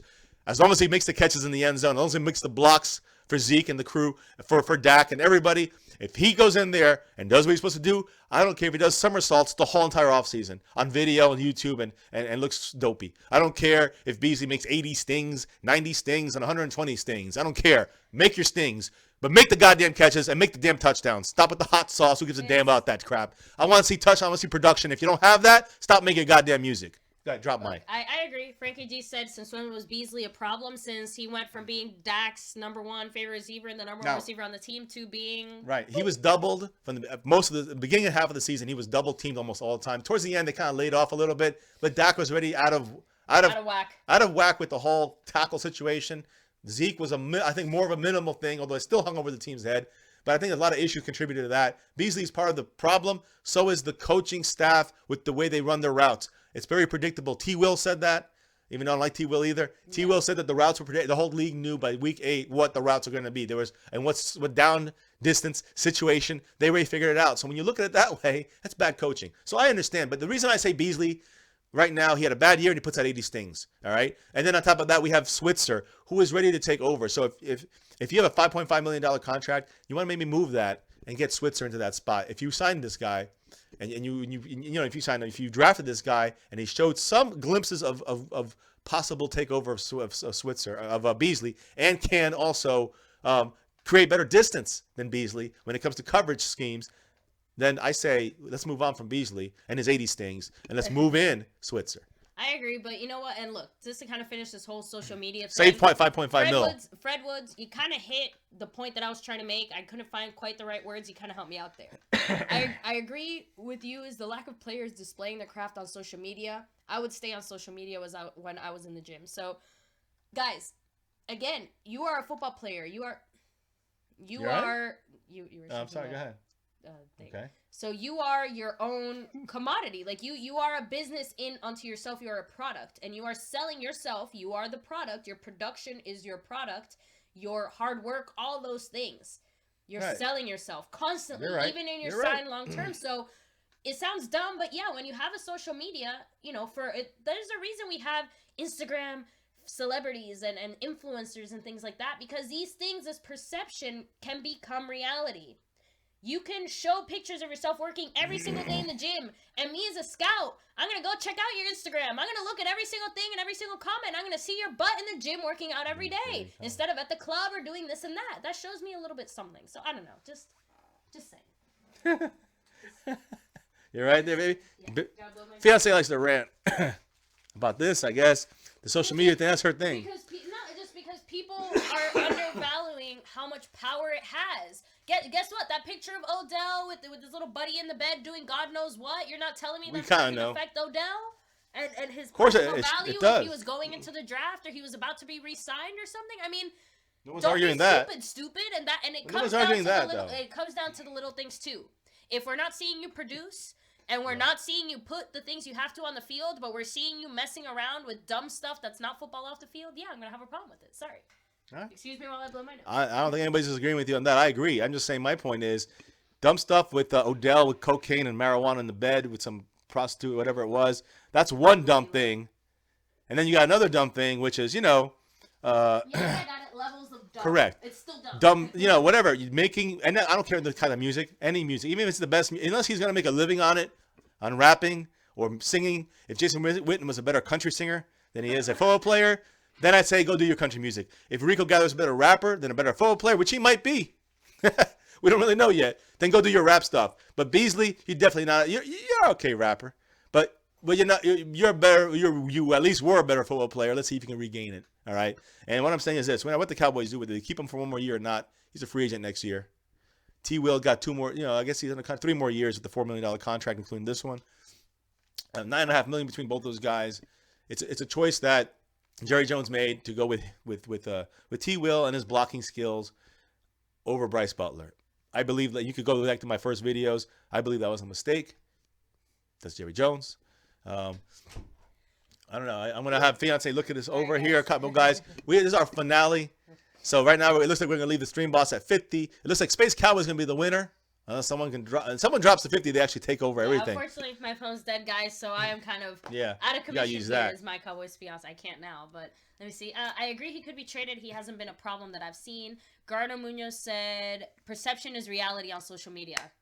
You got it, man. I have to disagree with you. Cowboy and Georgia said, Frankie Beasley isn't a problem. What we're saying is with Switzer, Beasley is on that expendable. Can't see it anymore. Probably expendable. Darrell said the biggest problem on offense was that no defense was in. That comment's gone too. You gotta be faster, baby. All right, stop start posting, reading. guys. I can't. Let me see. Dallas Cowboy and Georgia. Daryl, that's why I would love to trade down. Get me an extra 3rd-round pick, and I'm taking DJ Chark. Dallas Cowboy and Georgia, you've been a big fan of him since early on. Riding it. Let me see. Fredwood said, Swaim can't separate or get up the field like Rico. But yes, Swaim should be higher on the depth chart than Rico going into the season. Unless Rico had already jumped in during last season. And Rico is more of a catch receiving. Yeah. He's not the blocking spot. Yeah, Swaim can do more blocking than receiving. And Georgia, yes, I agree with you as far as trading down. DJ Shark would be somebody that, again, I don't know. If you get the extra 3rd, if between Shark and Deshaun Elliott, you don't have a safety yet, you go Deshaun Elliott. Bye-bye, DJ Shark. It's still deep at receiver. I know you love him, but there's other guys that can do that job. Traquan Smith, a couple other guys. The Equanimus can still be around. These guys are big guys. I'm not saying they're as good, but there's other guys we can need to get. It's more of a viable need right now than another receiver. That high. If it's Deshaun Elliott and we get DJ Shark, that's not bad. Chark. Yeah. That's not bad. Again, but if it's Shark or if it's Hayden Hurst or even someone like a Dallas Goedert, if he's still there, what would you do? I might go Goedert over DJ Shark any day of the week as my other 3rd-round pick if you have Deshaun Elliott already. Golden Garrett in the house, what's up? And then Mad Magic said, I agree. I like Swaim. And yeah, Beasley's fine. Let's get rid of him. We don't need him. Maybe play him and Switz on the field together. But they didn't do it. Listen, they didn't do it last year. They didn't do that last year. They didn't. They had both. We thought it was gonna happen. They never did it. It never really happened. So. Yeah, and Frankie G, you know what? Sometimes you catch us on we love our Cowboy players, and sometimes you catch us on our Cowboy players. What do you say? Get on your ish. He said, "Got to be more positive about our players." Listen, no, I've been extra positive about most of the players. I'm just being real about some of these guys who have not produced and are still not able to they still are stuck on the extracurricular stuff to promote themselves and not be the team that you need them. Now, look, again, I'll say this again. I don't care what they do in their off time, but to me, even if you get a 1 day off a week in football after your game day, whether you relax, whatever, that's fine. But a lot of players are out there bulking up some more, doing some routes, whatever it is on their off day, and that shows on the field. And I'm just saying, Beasley's not doing that all the time because he was too busy writing raps, making sure the music is good, going in the studio on his off days during the season. All right, we know Rico was messing, signing this guy, signing that guy, getting his company together, doing some raps during the season.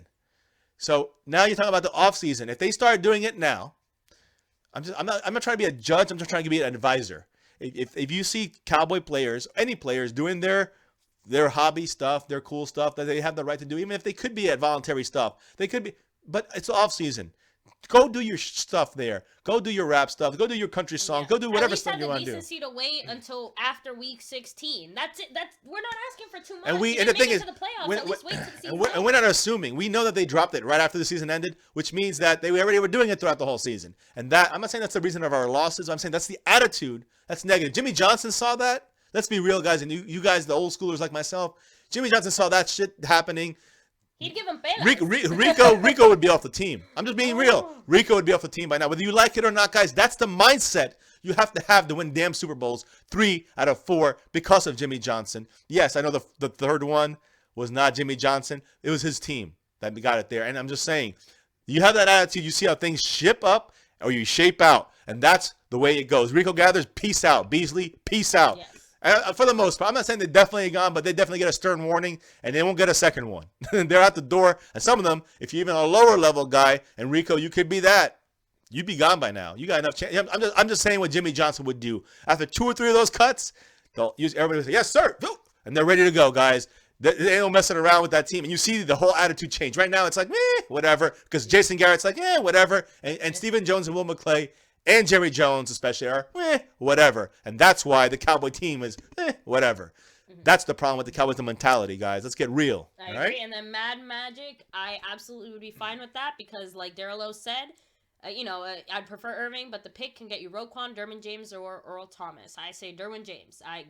If getting rid of David, what's the choices? I want to know. How would I feel if the Colts got David Irving on that second round tender? We got 36. Yes, let's do it because to me that means that we can get Derwin James or we can get why though? Because we have set up and trade up. Pick. Yeah. Well, so if you want, just right. me, so if you take your first and your second and trade up for Derwin James or Roquan Smith, that you can do that. If you get that, if you get rid of David Irving, you have another second still. Exactly. So you still have the pick at 50. Yeah, you have the 50 pick. Yeah, well.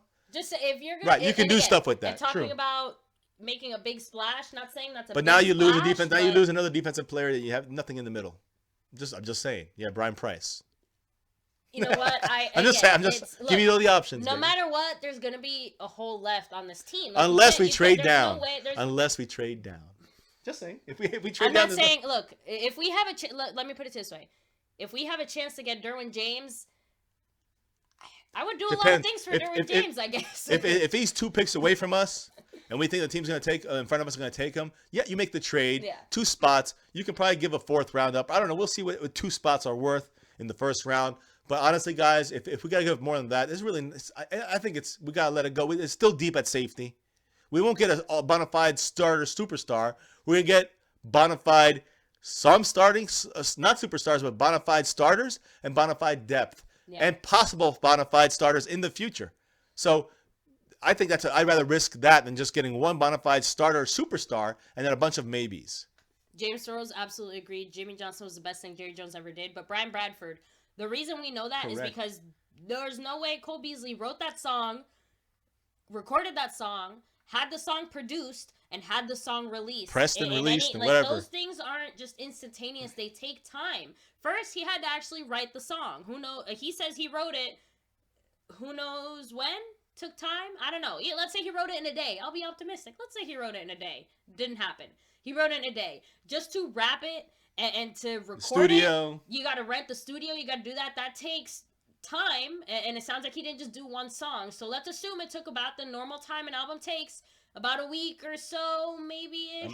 I'd say more than that, but yeah. Probably more just recording. And you spread it over a time frame of a season. Now it's recorded. Now it has to be produced. So now I get send it over to the producers and the rest of the sound team, and they mix it and they add in all the stuff and clean it up, make it pretty. And then it's still... I'm just saying, she would do a lot of things for Derwin James. She would do a lot of things for... Not like that, guys. I would do a lot of things to make sure Derwin James is on our team because I think that he would be an extremely. But you won't do that. I wouldn't do that. So, you see, Beasley and Rico could work on football stuff every single day for all we know. And they could, but they're not showing us that, and it's not showing on the field. But wait, listen, the thing is that we know they're not. That's the thing. We know they're not because we know who's at the Star working out. We know who's not working out at the Star. Yeah. And we know Rico Gathers during the Pro Bowl, along with T. Will, was out here at Orlando partying it up at some club. Yeah. So I'm just saying, guys, it's just we know that the Rico style and some of these guys don't have the mentality for the football life the way that people like Des Bryant, the people that Jason Witten, Sean Lee's, Tyron Smith. About Des, but that man has been dedicated to this game since the minute he started his career. Right. Anything, he'll drop another ball and say, "Damn you!" But still, you got to give him credit for when credit's due. And I'm just saying, look, compare them. I think Skendrick's gone, right? Skendrick is okay. So Skendrick's a June 1st. He's designated June 1st cut, which means that on June 1st he's officially released. He's visiting with the Redskins. It's going to open up $3 million this year. Next year we get a $1.6 million hit on the salary cap, which is fine. It's almost like splitting the hit over 2 years. The point is, it's like yeah. Well, anyways, the point is that he's going to go, let's say, to the Redskins. We get $3 million open this year, but he won't be able to officially be with the Redskins until June 1st, or June 2nd. So at that moment, that's when he would be able to. That's when he would be able to. The Redskins or whoever signs him would be able to officially say, okay, now Orlando Skandrick is a Redskin. Basically, it's just about his signature and the date. Everything else would be set in place, but he can't do anything to June 1st, and the Redskins would have money set aside for that already. Exactly. While the Cowboys know that they have the $3 million open now, or I'm sorry, by June 1st. So then all these things happen later, but we can still have a deal with somebody in play, knowing that we get the $3 million from him anyways. You understand? So that's how this helps us. And even though we get hit next year with a $1.6 million cap hit, it's not a big deal. Yeah, and it's still especially, worth it. Especially when you look at the guys next year, out of the 15 or 20 free agents, unrestricted or not, they're all, restricted or not, they're all, almost all but 2 or 3 are basically going to be cut or not retainable anyways. We don't care unless they have a breakout season. So for the most part, we're not going to let these guys go and not resign them. If we do, some of them are just really cheap. The couple aren't. But the few that aren't are the ones we have to sign. And we still have a lot of money left over next year. The salary cap always goes up. The way the damn contracts went up this year with linebackers and linemen that are subpar. Because we're going to be paying like an extra 10 to 12 million. That's what I'm saying. They have to give, the NFL would have to give a big upgrade to this salary cap yearly bump. But, it's just a lot of stuff going on. And I think that just as you're going to see a light free agent market this year for the Cowboys, and next year I think it's going to be a lot stronger. I also think that if we want to be smart, if Jerry Jones wants to make a splash, trading down would make the biggest splash. Get 3 or 4 or 5 possible impact starters, not pro bowlers, but impact starters on the team that won't be Pro Bowlers, but they'll be significant contributors on the starting squad. Offense, defense, I don't give a which fence, okay? That would be better for us as a team than to going for one great starter, again, unless it's Roquan Smith or Derwin James, and they fall to us. That one guy, if they don't follow us and we draft up for him, or we just draft a Will Hernandez in that spot and don't get anything more from that, we're just going to, we still can do some good things, but we got to go more depth. It'll be only 2 or 3 players that we can split in there. I would rather trade down and get 5 impact players than 3. That's the way I look at it. And that's a 2-player difference by trading down. You don't get the superstar, but you get 2 impact players. That's a no-brainer as far as I'm concerned. And you can even get some viable guys at the 4th and 5th rounds at receiver, at tight end, and at other multiple positions that you can definitely help. And again, next year you hit the free agents, the ones that are affordable, the ones you get smart and creative with, and don't restructure those dumbass contracts. And then you really have an opportunity to make a long-lasting dynasty-type impact on this organization and that beautiful star and this beautiful fiance. So, and Frankie G, this is my last comment on all that. Right, yes, nobody wants them doing illegal things or dumb things on the off season or on their personal time. It shouldn't be one or the other. But in general, I just think it's bad optics. Whether you like it or I like it or you dislike it or I didn't agree, whatever, right. It looks bad. We had a bad season. And it looks worse. And it looks even worse. And that's all I'm trying to say is that it looks bad. They got to consider the image. And in the end, I understand your view. I understand his view. I actually agree and disagree with both you guys. That I think they should be able to do what they want. Sleep by yourself. Agree with me always. They agree whatever they listen. The players are free to do what they want. If they perform, I don't think it's a big deal. I don't care as long as it's not illegal. Post everything. Be millennial all you want. That's cool. Do what you want to do. That's you. Be you. But when it comes to not performing, and then you want to then be you during the season when you are under contract to be the Dallas Cowboys and represent that star, then you're offending me. And again, I don't care about the perception as much as you do. I care more about the production than perception. I don't give a shit about the perception. I'm not saying I care more about perception than production. I'm saying Rico hasn't produced diddly squat yet. That's what I'm talking about. So, he's a talker. Has produced. But he hasn't evolved from that. You can't come out and say 88 stings. 80 stings. It was 88, I thought. Oh, is it? Okay, 88. Sorry, I could be wrong here. That's what I'm probably wrong. 88 stings. I heard it halfway through one time. Des thing, I don't know. I thought it was 80 stings. But I don't know. Look, whatever many stings, 80-something in there stings. Beasley still has... Beasley stinks last year. He stunk, Let's just chill out So with silly. that. But you know what, guys? I think this is a pretty good spot to end things here. We've been on here for about an hour and a half. We still have a few things to kind of finalize and enjoy some family time for tonight. Yeah. I'm really Guys, glad we were able to join this will you probably guys be here with our final regular stream until we get back. We'll definitely do our best to post content. We'll definitely be doing at least one live stream at some point, guys. Knowing us, we won't be able to help it. And if any major NFL news breaks, we're gonna do our best to try to get it. we out have to you a guys we have a as soon as 6 hour we can, jump yeah. on everybody else, so we'll see how that works out from across the pond. But we'll definitely, guys, we're gonna enjoy this trip. This has been our first real major one since for a while, and we have another one coming around on the corner, which you guys helped make happen, which is for the draft. Yeah, I mean, so that's I next still can't month. believe we're going to the draft, and it's thanks to you guys. Groundbreaking. Thank you again to everyone who has supported this channel. Donating. You guys, thank you. Have enabled us to do this, and hopefully we can provide you guys with some great content, some great information, and everything going on there at the Dallas draft. But sorry, I have to read Andrew's comment. It's so funny. He said, "I'm sorry, guys. I'd be getting so lit if I was in the NFL, but when it's game time, I'd be all business." And that's what we want, as long as you produce. That's the thing. We see NFL players who handle their partying. Listen, they party, they play, they have fun. I'll give you an example. Can I give you an example? Go ahead, yeah. Ezekiel Elliott. Listen, in his rookie year against Seattle, before his first game, he even stepped. He's like Rico Gathers, except he never actually even played preseason yet at that point. Yeah. That's the game Romo got hurt against Seattle 2 years ago, basically 2 years ago. Guys, that game, hours before that game started, Zeke. So Dak played the week before, or 2 weeks before against the Rams. Oh, you're right. But the Zeke game was the Seattle game, and that's the one that the dress rehearsal, we had Romo in there. Romo hurt his back on the third play. The thing is this, you guys got to remember, Zeke played like a crazy person. He played fantastic. But you know what came out 3 hours before that, 2 hours before that? He was in Seattle. He was at a marijuana shop. And they filmed him, and he was just like being his dopey, immature self.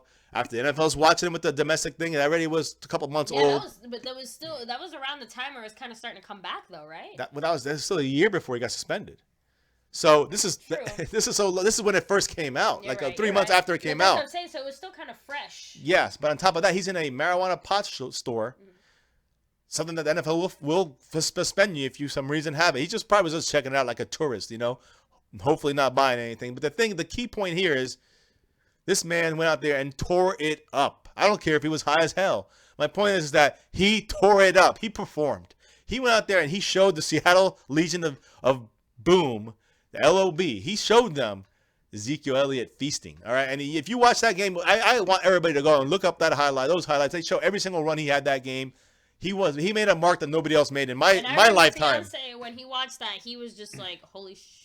Yeah. I got that jersey immediately after that because I saw this man, this running back is special. So what I'm trying to say. He had his Zeke jersey ready to go before the season started. So what I'm saying is this, guys, that Zeke, showed me something that day. And even with the background stuff, even with the St. Patrick's Day thing after, even with the speeding, even with the alleged fights, even with the fake domestic charges brought out against him, even all those things, he still produced. The only time I'll say he did not produce was after his suspension, and in Seattle, and he missed a couple blocks in the passing game. He did not pay. He missed. He ran over Cam Chancellor in that game. Exactly, and Sherman. Man, I love it. You guys got to watch that because there is a compilation out there. I'll retweet it on Twitter. So follow us on Twitter, guys. A lot of you guys remember that game. Gardner Munoz said, "Yeah, that's the game Zeke won me over too." He went at Cam. So that was his first game. It sticks in your brain for a reason, guys, because you're seeing history being made. And you know what Zeke did? Zeke knew it. He knew that this would be the game everyone's going to really remember him. And that was the first time he ever played on the field with the star in a actual opponent against somebody in a preseason game, any kind of NFL game. That was his first one. At that moment, he sold me. And that was without Romo, those drives where he did that on. Because the first drive, he got hurt. He got the punt. Yeah. But what Zeke did in those drives afterwards with Dak Prescott, and I'm not saying short of amazing. Zeke took that team upon his shoulders after that injury by Romo and just demolished the Legion of Boom. And I'm just saying, guys, you watch those highlights, you see what I'm talking about. So you see the BS going on behind the scenes with him, his immaturity and all the mess ups he's had. And even though whether you want him suspended or not, the point is this: assuming you're not doing anything illegal, and Zeke was just partying a lot, he's still getting the job done. Even though I'm a little shaky about, will the NFL railroad him again? Yes, that's the reason why I would be nervous by that. But the reason why I wouldn't be nervous by that, because I know when he puts those shoulder pads on, I know when he puts on his helmet, he's ready. He don't care about anything else. He don't care about the women or about the pot shops or about the partying. He cares about the football and scoring on your ass. And that, to me, is why he needs to stay a Cowboy for life.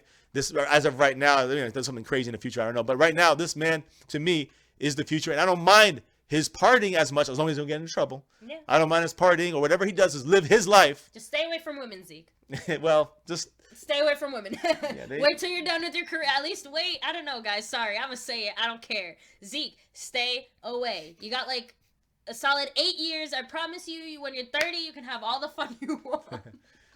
Oh, sorry, guys. Just messing around. If another woman makes a bad claim on him, for whatever the reason, he's screwed. He's done. So he's got to be really careful, for sure. And with that, guys, again, thank you so much to every single one of you guys out there. Yes. Let me see. Fred Woods, Daryl O, D. Will, Gerardo Munoz, Andrew DeCall, James Sorrells, David Pence. I know we had Dallas Cowboys, Georgia in the house. We have, let me see, guys. Give us a second here. Like I said, my phone is dead, so fiance is helping me out here. We had Daryl O, James Sorrells, Brad Baker, all you guys. Thank you. Dallas Cowboy in Georgia, of course. Mad Magic, Buddy Johnson. Let me see. I don't want to miss anybody. A lot of repeats there in the we had a good D job. Will. Frankie G, of course. Frankie G, man. And again, let us know, guys. We don't have to agree here at My Cowboys Family. Even fiance and I don't agree. Oh, Brian Bradford. Obviously. Thank you, man. But again, guys, your comments, your conversation, that's what keeps the magic going here. Yeah. I mean, we can jump back and forth, guys, and that's what the whole thing is. You see, Golden Garrett, the Golden Carrot. Oh, sorry. I ever since who was it that said that? I don't know, but that was just great. Was it Little J, maybe? I don't know. Jason Carrot. I know, it does sound like something one of our children would say. Doesn't it? Jason Carrot. Oh, all right, guys. Well, again, thank you so much to every single one of you guys who was here in the chat. Of course. And there's so many of you guys. It's the chat doesn't let us go back too far. Yeah, and guys, again, I gotta say to our much love to the donators for this week and for the whole time we've had this up. Yeah, and much love to our Cowboys crew, guys. You have to go sub it up to them. Space Cowboy 17. Links below. Dallas Cowboy Football News. Dallas Cowboy Fan 1980. Hell Cowboys Legend 27 for LL. Sure. DJ Crown J 5th Quarter Cowboys, guys. We all put out some great content. We got this great Cowboys community here, and we also have some hopefully big news coming up in a few weeks before the draft. We'll be letting you guys know some cool stuff we got going on here on our channel, and and some great stuff just all around, guys. Yeah, you'll see. So for sure. let's see. Thank you for everyone who's wishing us well wishes on our trip. Again, guys, we're looking forward to this. Follow us on Twitter. We'll try to post some smaller, not video updates through there as we go. But again, guys, we'll be keeping an ear out for some Cowboy stuff still, but again, just roll with us. We will be back. And trust me, guys, I got enough apparel from the past that yes, even though some days we're gonna dress nice and do some nice romantic things most of the time actually, but still repping the Cowboys. I'm repping the damn Cowboys when I'm there overseas in Holland, whatever. I don't care where we're at. Every airport, they're gonna see the star, and they're gonna see My Cowboys Family. We're gonna pass some of these out over there overseas. And James, we can guarantee you there will be at least one live stream from at the least Netherlands. one or two. We're aiming for 2. And it'll be. I was trying to make it like this. So we have Wi-Fi, and so if we can get it going, we're gonna have our normal setup. If we can't, guys, again, it'll be a go live for the camera, guys. Just again, roll with it. We'll still be here. We're not going to put out anything lower quality in the sense that we're still going to be putting out all the great content, information, all that stuff. But it definitely be more, vacation oriented. This is where the family part of My Cowboys Family comes into play as well, guys. So just keep in mind, even though we're going to be bringing to you, don't worry. As soon as we hear it, especially when we're over there, if we're in the plane, we can't do a thing about it. But when we're over there, if we hear about it at the airport, if we're walking around the different parts of Netherlands, if we see some breaking news or whatever, we will definitely go live. If walking down the street, we'll go live. We got our selfie stick. We'll get it working. Don't worry. We'll figure it out. And just bear with us on it, guys, because you understand. Number one, we're overseas. Number two, the Wi-Fi. We don't know how strong it's going to be. And number three, I don't know how many questions we'll be able to answer. But we'll definitely try to do it on the run this time around because we're not going to do many streams like this. You can still donate if you guys want, and that just fills our heart with pride that you guys love what we're doing here that much. And you would help us out. So thank you. It still blows my mind. Andrew DeCall, unfortunately, no, we will not be joining the crew for a roundtable discussion. But that doesn't mean you guys should miss it out. I mean, guys, they're gonna be talking about some great stuff. I will know say there's this. gonna be some moves this week. I'm gonna say this. Go and check it out. I will say this though, and again, we might make an appearance. The live stream is at what 9:30. Oh so no, that's gonna be like 4 in the morning for us. It's like 3 in the morning, guys. If for some reason I have a restless night and it happens to be that Saturday, it's now Sunday morning over there. If I get up and it's 3, whatever, I won't put the screen on because I'll be half asleep. But I'll be like blah blah blah blah blah. Oh, Fred Woods, you crack me up. MCF had a 6-hour layover in Holland pre 9/11. I took the train from the airport and lost my Christianity at that place. That's great. That's a great one. Ooh, well, you know what? My dad, my name actually comes from when my dad took a long trip to Europe with his best friend, and they spent a while there and they traveled everywhere. And he said that again, Amsterdam and Holland and the Netherlands were one of the most beautiful places with all the flowers and things like that. But just the general vibe, everyone was so laid back, very friendly, very, just chill. You know what I mean? But it was just beautiful and very romantic, even, from what he saw. So we're definitely experiencing a lot of the romantic side of that, but definitely going to see some very interesting things there as well. Especially in a certain, district that's very famous, we won't be able to report from there. No, but I will say one of the things that, even because, long story short, guys, the reason we're even going to Amsterdam is because we just got an amazing, I still don't know how we got it that cheap, and literally 3 days later it went up like over $1,500. That same trip, same deal, everything, like insane. So we just had let's just say it was a 2-person deal, including hotel, including plane flight. And included for 8 days. They just say it was you couldn't pass it up. We couldn't pass it up. And they fell in a spot where we actually, with the way we have our co-parenting situation with the ex-others, yes. With the kids' parents. It happens to be their spring break time, so it all kind of works out, guys. This fell for us. It's like perfect timing. So, hey, it happened to do it in the middle of this. Yes. It's my Cowboys family. We never thought it would interfere. Yeah, when we did that, like, it was legitimate. Like, this wasn't even a blip in our radar. Nothing. So now we realize that we're leaving and we feel bad. So we hope that you guys, of course, as always, guys, stick around with the family. We're going to bring up different things from international style. I have my Cowboys family for a week. We're going out of America. We're going out. It's going to be kind of cool, I think, too, just to represent the star. And you're going to see some great interactions with some, I'm sure, fans of the Cowboys from all over the world. I mean, I would love and we're going to film it and put it up there for you guys. I would love nothing more. If we find a Cowboys fan, which, first off, if we do, any kind of football fan, they're getting one of those. They're getting one of these. But if we find a Cowboys fan out there, like, we're gonna go nuts. We're gonna be like crazy. We're gonna interview them. We'll pull a little interview. Some other channels do that sometimes. We'll pull that interview. Yeah. That's a special international interview with an international fan. Yeah. Can you imagine? Someone from Holland is like, "I love Cowboys." All right, yay. I don't know how they sound like, but anyway, they probably sound like these. I don't freaking know, guys. I'm horrible. That's the Italian. Close enough. Oh man. Oh, Fred Woods, real quick. Thank you for your service, man. I honestly didn't realize that you were in part of our army, our armed forces. I'm not sure what branch or part you're in, but thank you, man, for all the sacrifice and all our servicemen. I know Cowboys Abroad's out there putting in that good work all the way out in Japan. So thank you for you guys who help our country and do that for us. And, again, hopefully you guys enjoyed your time. Yeah, there's my Cowboys family. Oh, my goodness. Cowboys Abroad wearing his My Cowboys Family shirt all the way in Okinawa. And, of course, repping my Cowboys family, business casual, or business. That's not business casual, would it be? That's business. Business, guys. It's all about business. There you go. Sir, you are on one tonight, and I am here for it. So, guys, again, we're just excited. And some new experiences, some fun, and hopefully a lot of, romance, too, which we like to make time for. Without question. So, again, Fred, thank you, man. You put in the work, and it's, excuse me, guys, but you got the work, man. You earned it. You deserve it. But, guys, thank you for joining us. Thank you for being here. Make sure to hit like if you haven't already on the stream. Make sure to sub it up. And never forget the reason why we're here and we're doing this. We can't say it enough. We say it every night. And if you guys already know, say it with us here. And, guys, yes. You know what it is. It's this right here. It's that right there. It's this right here. It's this right there. It's everything, guys. Right here, guys. Exactly. Forever. All right. So we'll be back soon. Trust us.